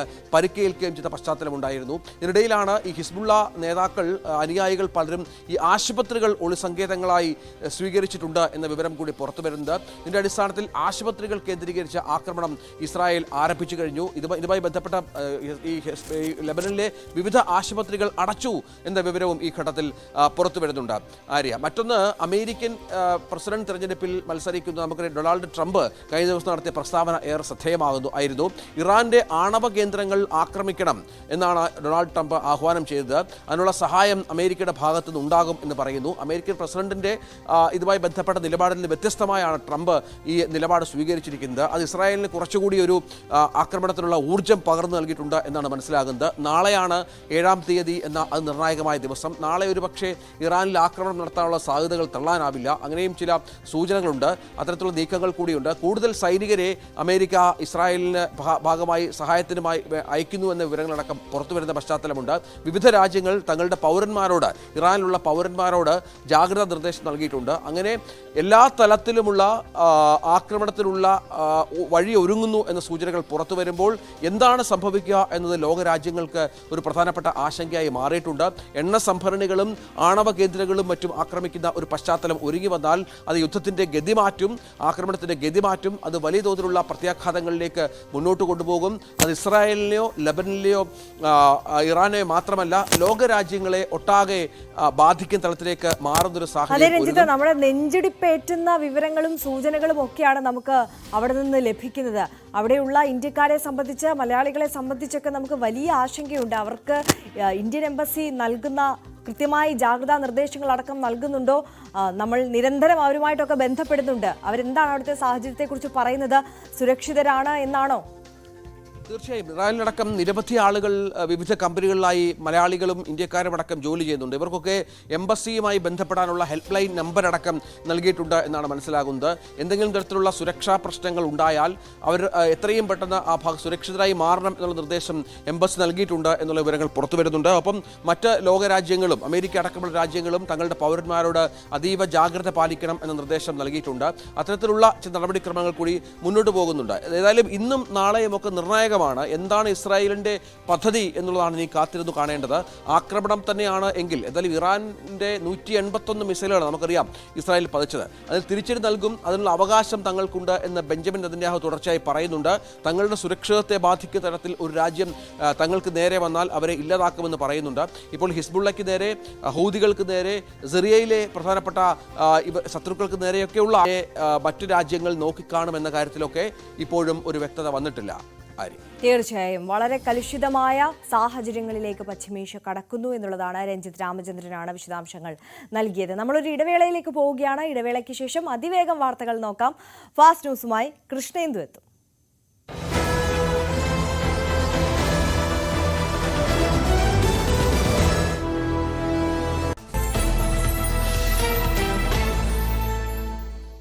നമസ്കാരം, ഫാസ്റ്റ് ന്യൂസിലേക്ക് സ്വാഗതം. ക്രമസമാധാന ചുമതലയുള്ള ADGP സ്ഥാനത്ത് നിന്ന് MR അജിത് കുമാറിനെ മാറ്റുമോ എന്നത് ഇന്നറിയാം. DGP നടത്തിയ ആദ്യ അന്വേഷണത്തിന്റെ റിപ്പോർട്ട് ഇന്ന് മുഖ്യമന്ത്രിയുടെ കയ്യിലെത്തും. റിപ്പോർട്ടിന്റെ വിശദാംശങ്ങൾ അറിയാൻ മുഖ്യമന്ത്രിയുടെ സമയം തേടി DGP. വൈകിട്ട് DGP ഡൽഹിക്ക് പോകും മുമ്പ് കാണാൻ ശ്രമം. PV അൻവറിന്റെ പുതിയ രാഷ്ട്രീയ പാർട്ടി പ്രഖ്യാപനം ഇന്ന്. പ്രഖ്യാപനം വൈകിട്ട് മഞ്ചേരിയിൽ. ഡെമോക്രാറ്റിക് മൂവ്മെന്റ് ഓഫ് കേരള എന്നാണ് പാർട്ടിയുടെ പേര്. തമിഴ്നാട് മുഖ്യമന്ത്രി MK സ്റ്റാലിനുമായി കൂടിക്കാഴ്ച നടത്തി അൻവർ. ഏലൂർ എടയാർ വ്യവസായ മേഖലയിൽ പ്രവർത്തിക്കുന്ന കമ്പനിയിൽ പൊട്ടിത്തെറി, ഒരാൾ മരിച്ചു. മരിച്ചത് അജയ് വിക്രം എന്ന ഒഡീഷ സ്വദേശി. 3 പേർക്ക് പരിക്കേറ്റു. പൊട്ടിത്തെറിയുണ്ടായത് മൃഗക്കൊഴുപ്പ് സംസ്കരിക്കുന്ന കമ്പനി. നടൻ സിദ്ദിഖ് തിങ്കളാഴ്ച ചോദ്യം ചെയ്യാൻ ഹാജരാകണം. ചോദ്യം ചെയ്യലിന് ഹാജരാകാൻ സിദ്ദിഖിന് നോട്ടീസ് അയച്ചു. തിരുവനന്തപുരം നാർക്കോട്ടിക് സെൽ അസിസ്റ്റന്റ് കമ്മീഷണറാണ് നോട്ടീസ് അയച്ചത്. ചോദ്യം ചെയ്യലിന് സന്നദ്ധത അറിയിച്ച് സിദ്ദിഖ് ഇമെയിൽ സന്ദേശം അയച്ചിരുന്നു. കേരളത്തിൽ മഴ വീണ്ടും ശക്തമാകുന്നു. 6 ജില്ലകളിൽ യെല്ലോ അലർട്ട്. ഇടുക്കി, മലപ്പുറം, കോഴിക്കോട്, കാസർഗോഡ്, വയനാട്, കണ്ണൂർ ജില്ലകളിൽ ശക്തമായ മഴയെന്ന് മുന്നറിയിപ്പ്. ദേശീയ വാർത്തകൾ നോക്കാം. ഹരിയാനയിൽ കോൺഗ്രസ് അധികാരത്തിൽ തിരിച്ചെത്തുമെന്ന് എക്സിറ്റ് പോൾ ഫലങ്ങൾ. പുറത്തുവന്ന എക്സിറ്റ് പോളുകളെല്ലാം ഹരിയാനയിൽ കോൺഗ്രസ് അധികാരത്തിൽ തിരിച്ചെത്തുമെന്ന് പ്രവചിക്കുന്നു. 55 മുതൽ 62 വരെ സീറ്റുകൾ കോൺഗ്രസ് നേടുമെന്നാണ് പ്രവചനം. ജമ്മുകാശ്മീരിൽ ഇഞ്ചോടിഞ്ച് പോരാട്ടമെന്ന് എക്സിറ്റ് പോൾ ഫലങ്ങൾ. 90 അംഗ സഭയിൽ നാഷണൽ കോൺഫറൻസ് കോൺഗ്രസ് സഖ്യത്തിന് മുൻതൂക്കം. ചില സർവേകളിൽ തൂക്കസഭ സാധ്യതയും. കഴിഞ്ഞ തവണ സർക്കാരുണ്ടാക്കിയ PDP വിരലെണ്ണാവുന്ന സീറ്റുകളിലേക്ക് ഒതുങ്ങിയേക്കും. നാഷണൽ കോൺഫറൻസ് കോൺഗ്രസ് സഖ്യം 50 സീറ്റുകൾ വരെ നേടി അധികാരത്തിലെത്തുമെന്നും സർവേകൾ. കൂടുതൽ അന്തർദേശീയ വാർത്തകൾ. ലെബനനിൽ ആക്രമണം ശക്തമാക്കി ഇസ്രായേൽ. ഇന്നലെ രാത്രിയിലും അതിശക്തമായ ബോംബാക്രമണം. കൊല്ലപ്പെട്ട ഹിസ്ബുള്ള തലവൻ ഹസൻ നസ്രല്ലയുടെ പിൻഗാമി എന്ന് കരുതപ്പെടുന്ന ഹാഷിം സൈഫുദ്ദീനും വധിച്ചെന്ന് റിപ്പോർട്ട്. ഇതുവരെ 500ഓളം ഹിസ്ബുള്ള അനുയായികളെ വധിച്ചെന്നാണ് IDFന്റെ അവകാശവാദം. തങ്ങളുടെ 9 സൈനികർ കരയുദ്ധത്തിൽ കൊല്ലപ്പെട്ടതായി ഇസ്രായേൽ. ഇസ്രായേൽ ആദ്യം തകർക്കേണ്ടത് ഇറാന്റെ ആണവ കേന്ദ്രങ്ങളെന്ന് മുൻ അമേരിക്കൻ പ്രസിഡന്റ് ഡൊണാൾഡ് ട്രംപ്. ആണവ കേന്ദ്രം ആക്രമിക്കുന്നതിനെതിരെ പ്രസിഡന്റ് ജോ ബൈഡന്റെ പ്രസ്താവന വന്നതിന് പിന്നാലെയായിരുന്നു ട്രംപിന്റെ പരാമർശം. യമനിലെ ഹൂതി കേന്ദ്രങ്ങളിൽ അമേരിക്കയുടെ അതിശക്തമായ ആക്രമണം. യുദ്ധക്കപ്പലുകളും വിമാനങ്ങളും പങ്കെടുത്ത ആക്രമണത്തിൽ 15 ഹൂതി കേന്ദ്രങ്ങൾ തകർന്നെന്ന് സൈനിക വക്താവ്. അമേരിക്ക തിരിച്ചടിച്ചത് ചെങ്കടലിൽ എണ്ണക്കപ്പൽ തകർക്കുന്ന ദൃശ്യങ്ങൾ ഹൂതികൾ പുറത്തുവിട്ടതിന് പിന്നാലെ. ഹെലൻ ചുഴലിക്കാറ്റിലും കനത്ത മഴയിലും മരണം 227ആയി. ഏറ്റവും കൂടുതൽ പേർക്ക് ജീവൻ നഷ്ടമായത് നോർത്ത് കരോലിനയിൽ. സൗത്ത് കരോലിനയിൽ മരിച്ചത് 48 പേർ. ഹെലൻ കര തൊട്ടത് സെപ്റ്റംബർ 26-ന് ഫ്ലോറിഡയിൽ. നേപ്പാളിൽ പ്രളയത്തിലും മണ്ണിടിച്ചിലിലും മരണം 239ആയി. 18 പേരെ ഇനിയും കണ്ടെത്തിയിട്ടില്ല. 200ഓളം പേർക്ക് പരിക്കേറ്റതായി കണക്കുകൾ. തകർന്ന റോഡുകൾ ശരിയാക്കാനുള്ള നടപടികൾ ആരംഭിച്ചതായി സർക്കാർ. ഇനി സിനിമാ വാർത്തകൾ. ഉണ്ണി മുകുന്ദൻ ഹനീഫ് അദനി ചിത്രം മാർക്കോ റിലീസ് ക്രിസ്മസിന്. ഉണ്ണി മുകുന്ദന്റെ കരിയറിൽ തന്നെ ഒരുങ്ങുന്ന ഏറ്റവും വലിയ ചിത്രം ഡിസംബർ 20-ന് റിലീസ് ചെയ്യാനാണ് നിലവിലെ തീരുമാനം. സിദ്ദിഖ്, ജഗദീഷ്, ആൻസൺ പോൾ എന്നിവരും ചിത്രത്തിന്റെ പ്രധാന വേഷങ്ങളിൽ. കേരളത്തിലെ 2ാമത്തെ IMAX സ്ക്രീൻ കൊച്ചിയിൽ ഒരുങ്ങുന്നു. കൊച്ചിൻ സിനിപോളിസ് സ്ക്രീൻ 2 ആണ് 2024 ഡിസംബറോടെ IMAX സ്ക്രീനായി മാറുന്നത്. തിരുവനന്തപുരത്താണ് നിലവിൽ ഒരേ ഒരു IMAX സ്ക്രീൻ ഉള്ളത്. ഫഹദ് ഫാസൽ നായകനായി അൽതാഫ് സലീം സംവിധാനം ചെയ്യുന്ന ഓടും കുതിര ചാടും കുതിര 2025 വിഷുവിന് റിലീസിനെത്തും. ചിത്രത്തിൽ കല്യാണി പ്രിയദർശൻ നായിക. പാച്ചുവും അത്ഭുത വിളക്കും എന്ന ചിത്രത്തിന് ശേഷം ഫഹദിന്റെ കോമഡി ജോണർ ചിത്രമായിട്ടാണ് ഒരുങ്ങുന്നത്. തിയേറ്ററുകളിൽ ഇന്ത്യൻ 2ന്റെ പരാജയത്തിന് ശേഷം ഇന്ത്യൻ 3 തിയേറ്ററുകളിൽ റിലീസ് ചെയ്യുന്നില്ലെന്ന് റിപ്പോർട്ടുകൾ. ചിത്രം OTT പ്ലാറ്റ്ഫോമായ നെറ്റ്ഫ്ലിക്സിലൂടെ നേരിട്ട് പ്രേക്ഷകരിലേക്ക് എത്തുമെന്നാണ് റിപ്പോർട്ടുകൾ. ഔദ്യോഗിക സ്ഥിരീകരണം കാത്ത പ്രേക്ഷകർ. ശങ്കർ സംവിധാനം ചെയ്ത ഇന്ത്യൻ 2 ഒട്ടേറെ വിമർശനങ്ങൾ ഏറ്റുവാങ്ങിയിരുന്നു. ബിസിനസ് വാർത്തകൾ പരിശോധിക്കാം. പരിസ്ഥിതിക്ക് കോട്ടം വരാത്ത രീതിയിൽ നിർമ്മിക്കുന്നതും റീസൈക്ലിംഗ് സാധ്യത കൂടുതലുള്ളതുമായ ഉൽപ്പന്നങ്ങൾക്ക് ഇക്കോ മാർക്ക് നൽകാൻ കേന്ദ്ര സർക്കാർ. നിത്യോപയോഗ സാധനങ്ങൾ മുതൽ ഇലക്ട്രോണിക് ഉൽപ്പന്നങ്ങൾ വരെ ഇനി പ്രത്യേക ഇക്കോ മാർക്ക് കൂടി വിപണിയിലെത്തും. വിശദമായ ചട്ടങ്ങൾക്ക് രൂപം നൽകിയെന്ന് കേന്ദ്ര പരിസ്ഥിതി മന്ത്രാലയം. അനാവശ്യ തട്ടിപ്പ് കോളുകളും SMS-കളും അയച്ച 18 ലക്ഷം നമ്പറുകൾ കഴിഞ്ഞ 1.5 മാസത്തിനിടെ ബ്ലോക്ക് ചെയ്തതായി telecom regulatory authority. Indian phone നമ്പറുകളുടെ മറവിൽ വിദേശത്ത് നിന്ന് വിളിക്കുന്നത് തടയാൻ കേന്ദ്രീകൃത സംവിധാനം ഉടൻ വരുമെന്ന് കേന്ദ്ര ടെലികോം വകുപ്പ്. രാജ്യത്തെ എല്ലാ പിൻകോഡുകളിലും ഇനി ആമസോൺ ഡെലിവറി എത്തും. ഇതിനായി ആമസോൺ ഇന്ത്യ തപാൽ വകുപ്പും ധാരണയിൽ. മറ്റ് ഇ-കോമേഴ്സ് കമ്പനികൾക്ക് എത്തിച്ചേരാനാകാത്ത ഗ്രാമപ്രദേശങ്ങളിൽ അടക്കം ഡെലിവറി എത്തും. രാജ്യത്തെ 1.6 ലക്ഷം പോസ്റ്റ് ഓഫീസുകളും ആമസോൺ ഡെലിവറിക്ക് ഉപയോഗിക്കാനാകും. പൈനാപ്പിൾ വില കഴിഞ്ഞ 10 വർഷത്തെ റെക്കോർഡ് നിലയിൽ. ഉത്തരേന്ത്യയിൽ ഡിമാൻഡ് വർദ്ധിച്ചതും ഉൽപാദനം കുറഞ്ഞതുമാണ് വില കുതിച്ചുയരാൻ കാരണം. പൈനാപ്പിളിന്റെ കേന്ദ്രമായ മൂവാറ്റുപുഴ വാഴക്കുളത്ത് പഴത്തിന്റെ വില കിലോയ്ക്ക് 57 രൂപ. വില ഇത്രയും ഉയരുന്നത് കഴിഞ്ഞ 10 വർഷത്തിനിടയ്ക്ക് ആദ്യം. 10 മിനിറ്റ് കൊണ്ട് ഓർഡറുകൾ ഉപയോക്താക്കളിലേക്ക് എത്തിക്കുന്ന ബോൾട്ട് പദ്ധതിയുമായി സ്വിഗ്ഗി. തുടക്കത്തിൽ തെരഞ്ഞെടുത്ത നഗരങ്ങളിൽ മാത്രം സേവനം, പിന്നീട് രാജ്യത്തിന്റെ മറ്റു ഭാഗങ്ങളിലേക്ക് പദ്ധതി വ്യാപിപ്പിക്കും. ഒരു കപ്പലിൽ നിന്ന് മാത്രം 10,330 കണ്ടെയ്നറുകൾ കൈകാര്യം ചെയ്ത് വിഴിഞ്ഞം അന്താരാഷ്ട്ര തുറമുഖത്തിന് റെക്കോർഡ്. രാജ്യത്ത് ഒരു കപ്പലിൽ നിന്ന് നടന്ന ഏറ്റവും വലിയ കണ്ടെയ്നർ നീക്കങ്ങളിൽ ഒന്നാണിതെന്ന് തുറമുഖ അധികൃതർ. ട്രയൽ റൺ സമയത്ത് ഇത്രയധികം കണ്ടെയ്നറുകൾ കൈകാര്യം ചെയ്തത് അപൂർവ നേട്ടമാണെന്ന് തുറമുഖ വകുപ്പ് മന്ത്രി VN വാസവൻ. സ്പോർട്സ് വാർത്തകൾ. ഇന്ത്യ ബംഗ്ലാദേശ് 2020 പരമ്പരയിലെ ആദ്യ മത്സരം ഇന്ന്. പരമ്പരയിൽ 3 മത്സരങ്ങൾ. മധ്യപ്രദേശിലെ ഗ്വാളിയറിലാണ് മത്സരം. സഞ്ജു സാംസൺ കളിച്ചേക്കും. സൂര്യകുമാർ യാദവാണ് ഇന്ത്യൻ ടീമിന്റെ ക്യാപ്റ്റൻ.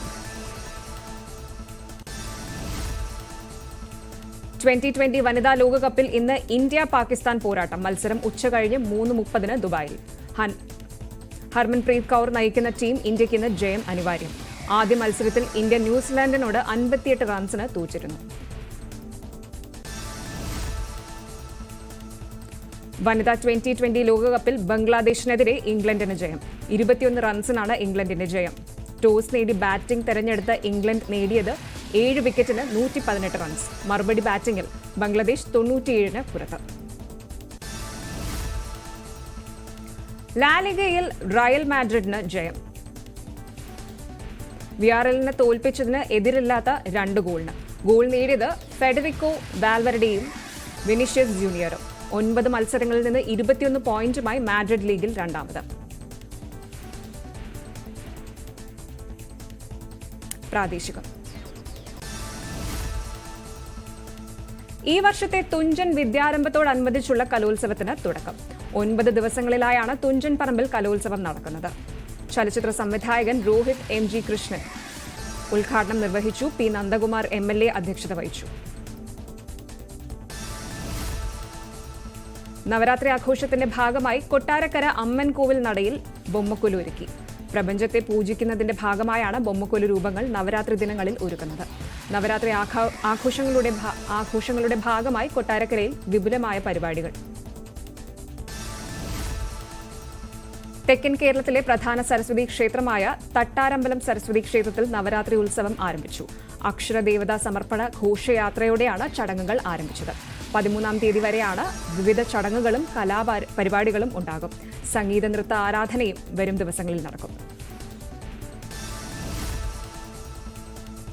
നെടുമങ്ങാടിന് സമീപം വീട്ടിൽ കഞ്ചാവ് ചെടി നട്ടുവളർത്തിയ യുവാവ് അറസ്റ്റിൽ. പിടിയിലായത് കണ്ണാറംകോട് കരിപ്പൂർ സ്വദേശി സുഭാഷ്. ജില്ലാ പോലീസ് മേധാവിക്ക് ലഭിച്ച രഹസ്യ വിവരത്തെ തുടർന്നാണ് അറസ്റ്റ്. കോഴിക്കോട് കട്ടിപ്പാറയിൽ വ്യാജവാറ്റ് കേന്ദ്രം എക്സൈസ് കണ്ടെത്തി നശിപ്പിച്ചു. കട്ടിപ്പാറ നെടുമ്പാലി ഭാഗത്ത് വ്യാവസായിക അടിസ്ഥാനത്തിൽ നടത്തിയ വ്യാജവാറ്റ് കേന്ദ്രത്തിലായിരുന്നു പരിശോധന. ബാരലുകളിലും കുഴികളിലുമായാണ് വാറ്റ് സൂക്ഷിച്ചിരുന്നത്. ഫാസ്റ്റ് ന്യൂസ് അവസാനിക്കുന്നു. നമസ്കാരം.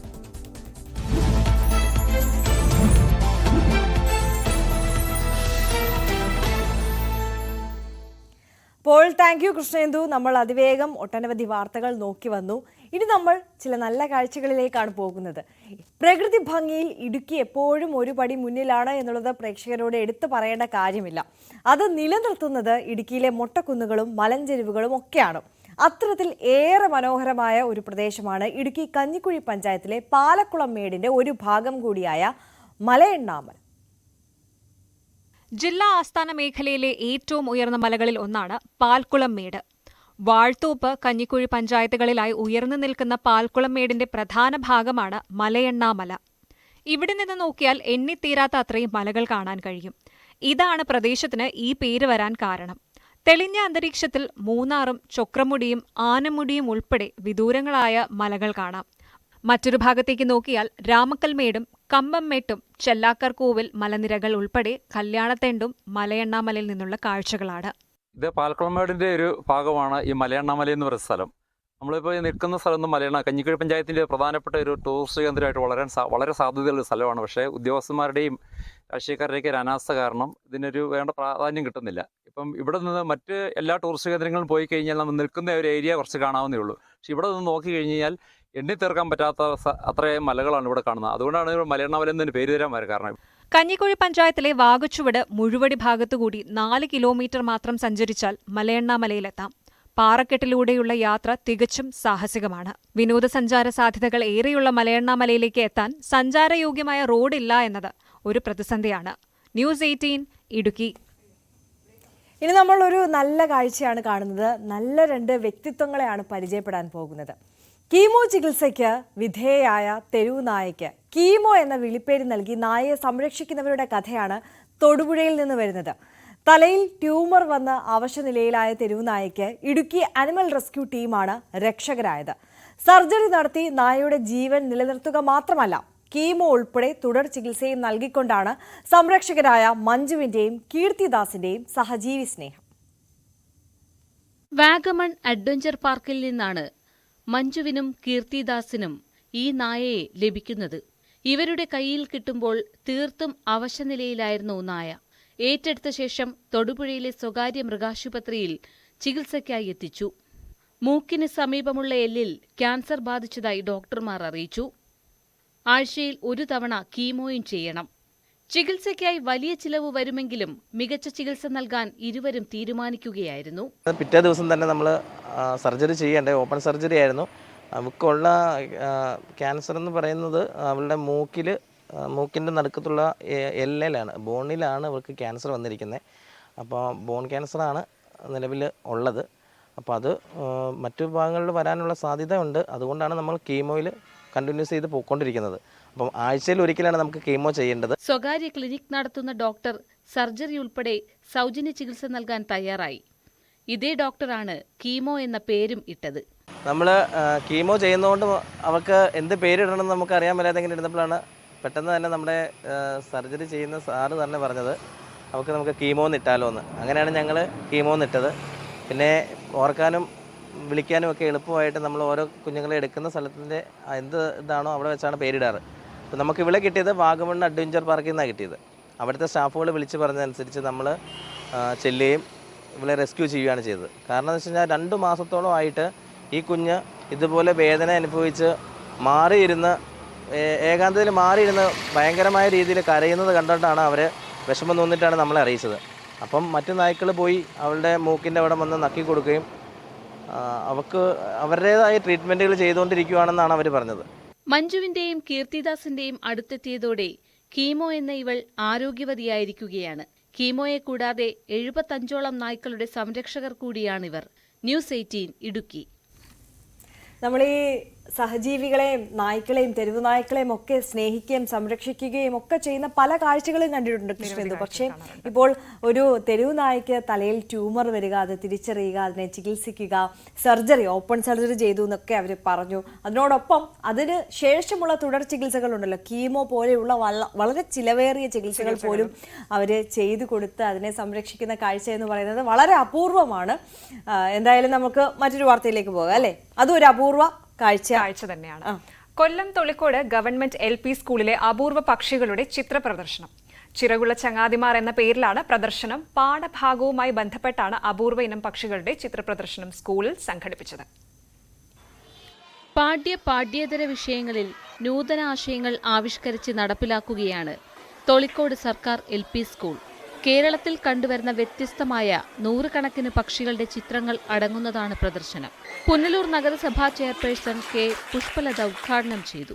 വളരെ മാതൃകാപരമായ പ്രവർത്തനങ്ങളാണ്, എന്നും വേറിട്ട പ്രവർത്തനങ്ങൾ കാഴ്ചവെച്ചുകൊണ്ട് സമൂഹത്തിനും വിദ്യാഭ്യാസത്തിനുമെല്ലാം മാതൃകാപരമായ പ്രവർത്തനങ്ങളാണ് സാർ കാഴ്ചവെച്ചുകൊണ്ടിരിക്കുന്നത്.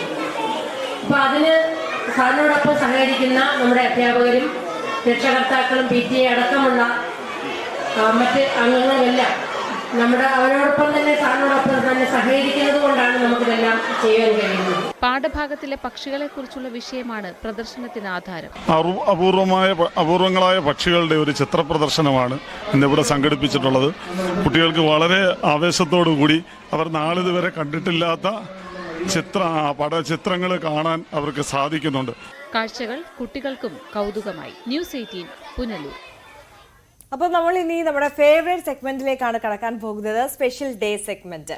അപ്പോൾ സ്പെഷ്യൽ ഡേയിൽ ഇന്ന് ആരൊക്കെയാണ് ബർത്ത്ഡേ ആനിവേഴ്സറി ഒക്കെ ആഘോഷിക്കാനും ആ വിശേഷങ്ങൾ പങ്കുവയ്ക്കാനും ഒക്കെ നമുക്കൊപ്പം ഉള്ളത് എന്നുള്ളത് നോക്കാം. മലപ്പുറം നിലമ്പൂർ മണിമൂളി സ്വദേശി അൻലിയ ജോമേഷിന്റെ ജന്മദിനമായിരുന്നു കഴിഞ്ഞ ദിവസം. അപ്പോൾ കഴിഞ്ഞ ദിവസം നമുക്കിത് നൽകാൻ കഴിഞ്ഞില്ല കൃഷ്ണേന്ദു, ചില വാർത്തകളുടെ അതിപ്രസരം കാരണം. എന്തായാലും Anliya, belated happy birthday wishes. അതെ അതെ, വളരെ വെറൈറ്റി ആയിട്ടുള്ള ഒരു പേര്. അതെ, ഹാപ്പി ബർത്ത്ഡേ അൻലിയ. അതോടൊപ്പം മലപ്പുറം പെരിന്തൽമണ്ണ മേലു വീട്ടിൽ കല്യാണിക്കുട്ടിയുടെ ജന്മദിനമായിരുന്നു. അമ്മയ്ക്ക് ജന്മദിന ആശംസകൾ നേരുന്നത് മകൻ രതീഷാണ്. അപ്പോൾ രതീഷ് സ്പെഷ്യലി നമുക്ക് മെസ്സേജ് അയച്ചപ്പോഴും പറഞ്ഞിട്ടുണ്ടായിരുന്നു, ഞാൻ അമ്മയ്ക്ക് ബർത്ത്ഡേ വിഷസ് പറയുന്നത് നിങ്ങൾ TV കൂടി ഒന്നും പറയണം കേട്ടോ എന്നുള്ളത്. അപ്പോൾ അമ്മയ്ക്ക് ഞങ്ങളുടെ വകയും ബർത്ത്ഡേ വിഷസ്, രതീഷിന്റെ വക മാത്രമല്ല ന്യൂസ് 18ന്റെ വകയും ബർത്ത്ഡേ വിഷസ് നേരുകയാണ്. മലപ്പുറം കോട്ടക്കൽ സ്വദേശി പ്രിയയുടെ ജന്മദിനമായിരുന്നു കഴിഞ്ഞ ദിവസം. അപ്പോൾ belated happy birthday wishes Priya. Happy birthday, belated birthday wishes Priya. Thrissur Kunnamkulam Thuruthikode സ്വദേശി അരവിന്ദിന്റെ ജന്മദിനമായിരുന്നു ഇന്നലെ. അതെ, അപ്പോൾ അരവിന്ദിന് ബിലേറ്റഡ് ഹാപ്പി ബർത്ത്ഡേ വിഷസ്. അതോടൊപ്പം ഒരു കാര്യം കൂടി പറയാനുണ്ട്, അരവിന്ദിന്റെ സഹോദരി അരുണേന്ദുവിന്റെയും ജന്മദിനം കഴിഞ്ഞ ദിവസമായിരുന്നു. അതായത് ഒക്ടോബർ 4-നാണ് ഈ രണ്ടുപേരുടെയും, അതായത് ചേച്ചിയുടെയും അനിയന്റെയും ബർത്ത്ഡേ ഒരേ ദിവസമാണ് വരുന്നത് എന്നുള്ളതാണ്. അതെ അതെ, രണ്ടുപേർക്കും ബർത്ത്ഡേ ആശംസകൾ ഞങ്ങൾ നേരുകയാണ്. ന്യൂസ് 18ന്റെ വക എല്ലാ ആശംസകളും നേരുന്നു. അതോടൊപ്പം തന്നെ ഷംന ഷാനുവിന്റെ ജന്മദിനമായിരുന്നു കഴിഞ്ഞ ദിവസം. അപ്പോൾ ഷംനയ്ക്ക് വേണ്ടിയിട്ട് ഹസ്ബൻഡാണ് ബർത്ത്ഡേ വിഷയം ഡെഡിക്കേറ്റ് ചെയ്യുന്നത്. അപ്പോൾ ഷംനയ്ക്ക് എല്ലാവിധ ആശംസകളും ന്യൂസ് 18ന്റെ വകയായി കൂടി നേരുകയാണ്. അപ്പോൾ നിങ്ങൾക്കും ഇതേപോലെ നിങ്ങളുടെ വിശേഷ അവസരങ്ങൾ ഞങ്ങളെ അറിയിക്കാം. ആ സന്തോഷ ദിനത്തിൽ ന്യൂസ് 18 സ്ക്രീനിൽ നിങ്ങൾക്ക് എത്താം. ഇപ്പോൾ കാർഡായി മാത്രം അല്ല, ഇനിയിപ്പോൾ നമ്മൾ കാർഡുകളാണ് നൽകിയത് എന്നുണ്ടെങ്കിൽ നിങ്ങളുടെ ബർത്ത്ഡേ ദിവസം അല്ലെങ്കിൽ ആനിവേഴ്സറി ദിവസം അല്ലെങ്കിൽ എന്ത് വിശേഷമാണോ നിങ്ങൾക്ക് പങ്കുവെക്കാനുള്ളത് ആ ദിവസം ലൈവായി സൂമിൽ നമുക്ക് ചേരാവുന്നതാണ്. അതിനായി ഞങ്ങൾക്ക് വാട്സാപ്പ് ചെയ്യുക. വാട്സാപ്പ് ചെയ്യേണ്ട നമ്പർ 9346975748. വാട്സാപ്പ് ചെയ്യേണ്ട ഫോർമാറ്റ് ഇതാണ്: special day, name, phone number. പിറന്നാൾ, വിവാഹ വാർഷികം, അങ്ങനെ എന്തുമാകട്ടെ, നിങ്ങളുടെ വിശേഷ അവസരങ്ങൾ ന്യൂസ് 18നൊപ്പം ആഘോഷിക്കാം. അപ്പോൾ നമ്മുടെ മോർണിംഗ് വൈബ്സിന്റെ സമയം ഇവിടെ അവസാനിക്കുകയാണ്. പ്രധാനപ്പെട്ട ഒരു കാര്യം കൂടി പ്രേക്ഷകരോട് പറയാനുണ്ട്. കാരണം നമ്മൾ ഈ വാർത്തകളൊക്കെ പങ്കുവെക്കുന്നതിനിടയിൽ ഒരു വായ്പ് വന്നു പോകുന്നത് പ്രേക്ഷകർ ശ്രദ്ധിച്ചിട്ടുണ്ടാകും. അതായത് മറ്റൊന്നുമല്ല, സാധാരണക്കാരുടെ പ്രധാനപ്പെട്ട വിഷയങ്ങളിലെല്ലാം എപ്പോഴും ന്യൂസ് 18 നിലകൊള്ളാറുണ്ട്. അത് ന്യൂസ് 18ന്റെ ശീലമാണ്. അപ്പോൾ നമ്മൾ ഇന്ന് സമൂഹത്തിൽ നേരിടുന്ന വളരെ പ്രധാനപ്പെട്ട ഒരു വിഷയമാണ് ഈ സൈബർ തട്ടിപ്പുകൾ എന്നുള്ളത്. അത് പല രൂപത്തിൽ പല ഭാവത്തിൽ ഒക്കെ നമ്മൾ പലരിലേക്കും അത് എത്തുന്നുണ്ട് എന്നുള്ളതാണ്. ഈ അടുത്ത ദിവസം തന്നെ ഒരു ടീച്ചറായ അമ്മ മകളുടെ ഒരു ന്യൂസ് അറിഞ്ഞത് ഇതുപോലെ ഒരു സൈബർ തട്ടിപ്പാണ്. ഹൃദയാഘാതം മൂലം സീരിയസ് ആയിട്ടുള്ള പ്രശ്നങ്ങളുള്ള ഒരു വിഭാഗം കുറ്റകൃത്യങ്ങളാണ് നടക്കുന്നുണ്ട്. അത് പലപ്പോഴും നമുക്ക് ഈ പ്രതികളിലേക്ക് എത്താൻ ഈ അന്വേഷണ സംഘങ്ങൾക്ക് കഴിയുന്നില്ല. അത് അവർ അത്രത്തോളം ഡിജിറ്റലി അഡ്വാൻസ്ഡ് ആയിട്ടുള്ള രീതിയിലാണ് ഈ കുറ്റകൃത്യങ്ങൾ ചെയ്യുന്നത് എന്നുള്ളതാണ്. ഈ വെർച്വൽ അറസ്റ്റ് എന്നൊക്കെ പറയുന്ന പദങ്ങൾ പലപ്പോഴും നമ്മളിപ്പോൾ കേട്ടുവരുന്നതേ ഉള്ളൂ. അപ്പോൾ ഇപ്പോഴും ഇങ്ങനെയുള്ള തട്ടിപ്പുകൾ നേരിടേണ്ട ഒരു സാഹചര്യം വന്നാൽ എന്ത് ചെയ്യണമെന്ന് നമ്മൾ സാധാരണക്കാരായ ആളുകൾക്ക് അറിയില്ല എന്നുള്ളതാണ്. അപ്പോൾ അത് എങ്ങനെ നേരിടാം, എന്തൊക്കെയാണ് പ്രധാനപ്പെട്ട പ്രശ്നങ്ങൾ, അതുമായി ബന്ധപ്പെട്ട കൂടുതൽ വാർത്തകളൊക്കെ ഒരു പരമ്പരയായി ന്യൂസ് 18 പ്രേക്ഷകർക്ക് മുമ്പിലേക്ക് എത്തിക്കുകയാണ്. ആ പരമ്പരയ്ക്ക് ഇന്ന് തുടക്കമാവുകയാണ്. അപ്പോൾ പ്രേക്ഷകർ ന്യൂസ് 18നോടൊപ്പം തന്നെ തുടർന്നും. അപ്പോൾ എല്ലാവർക്കും നല്ലൊരു ദിവസം ഒരിക്കൽ കൂടി ആശംസിക്കുന്നു. Happy day. Thank U.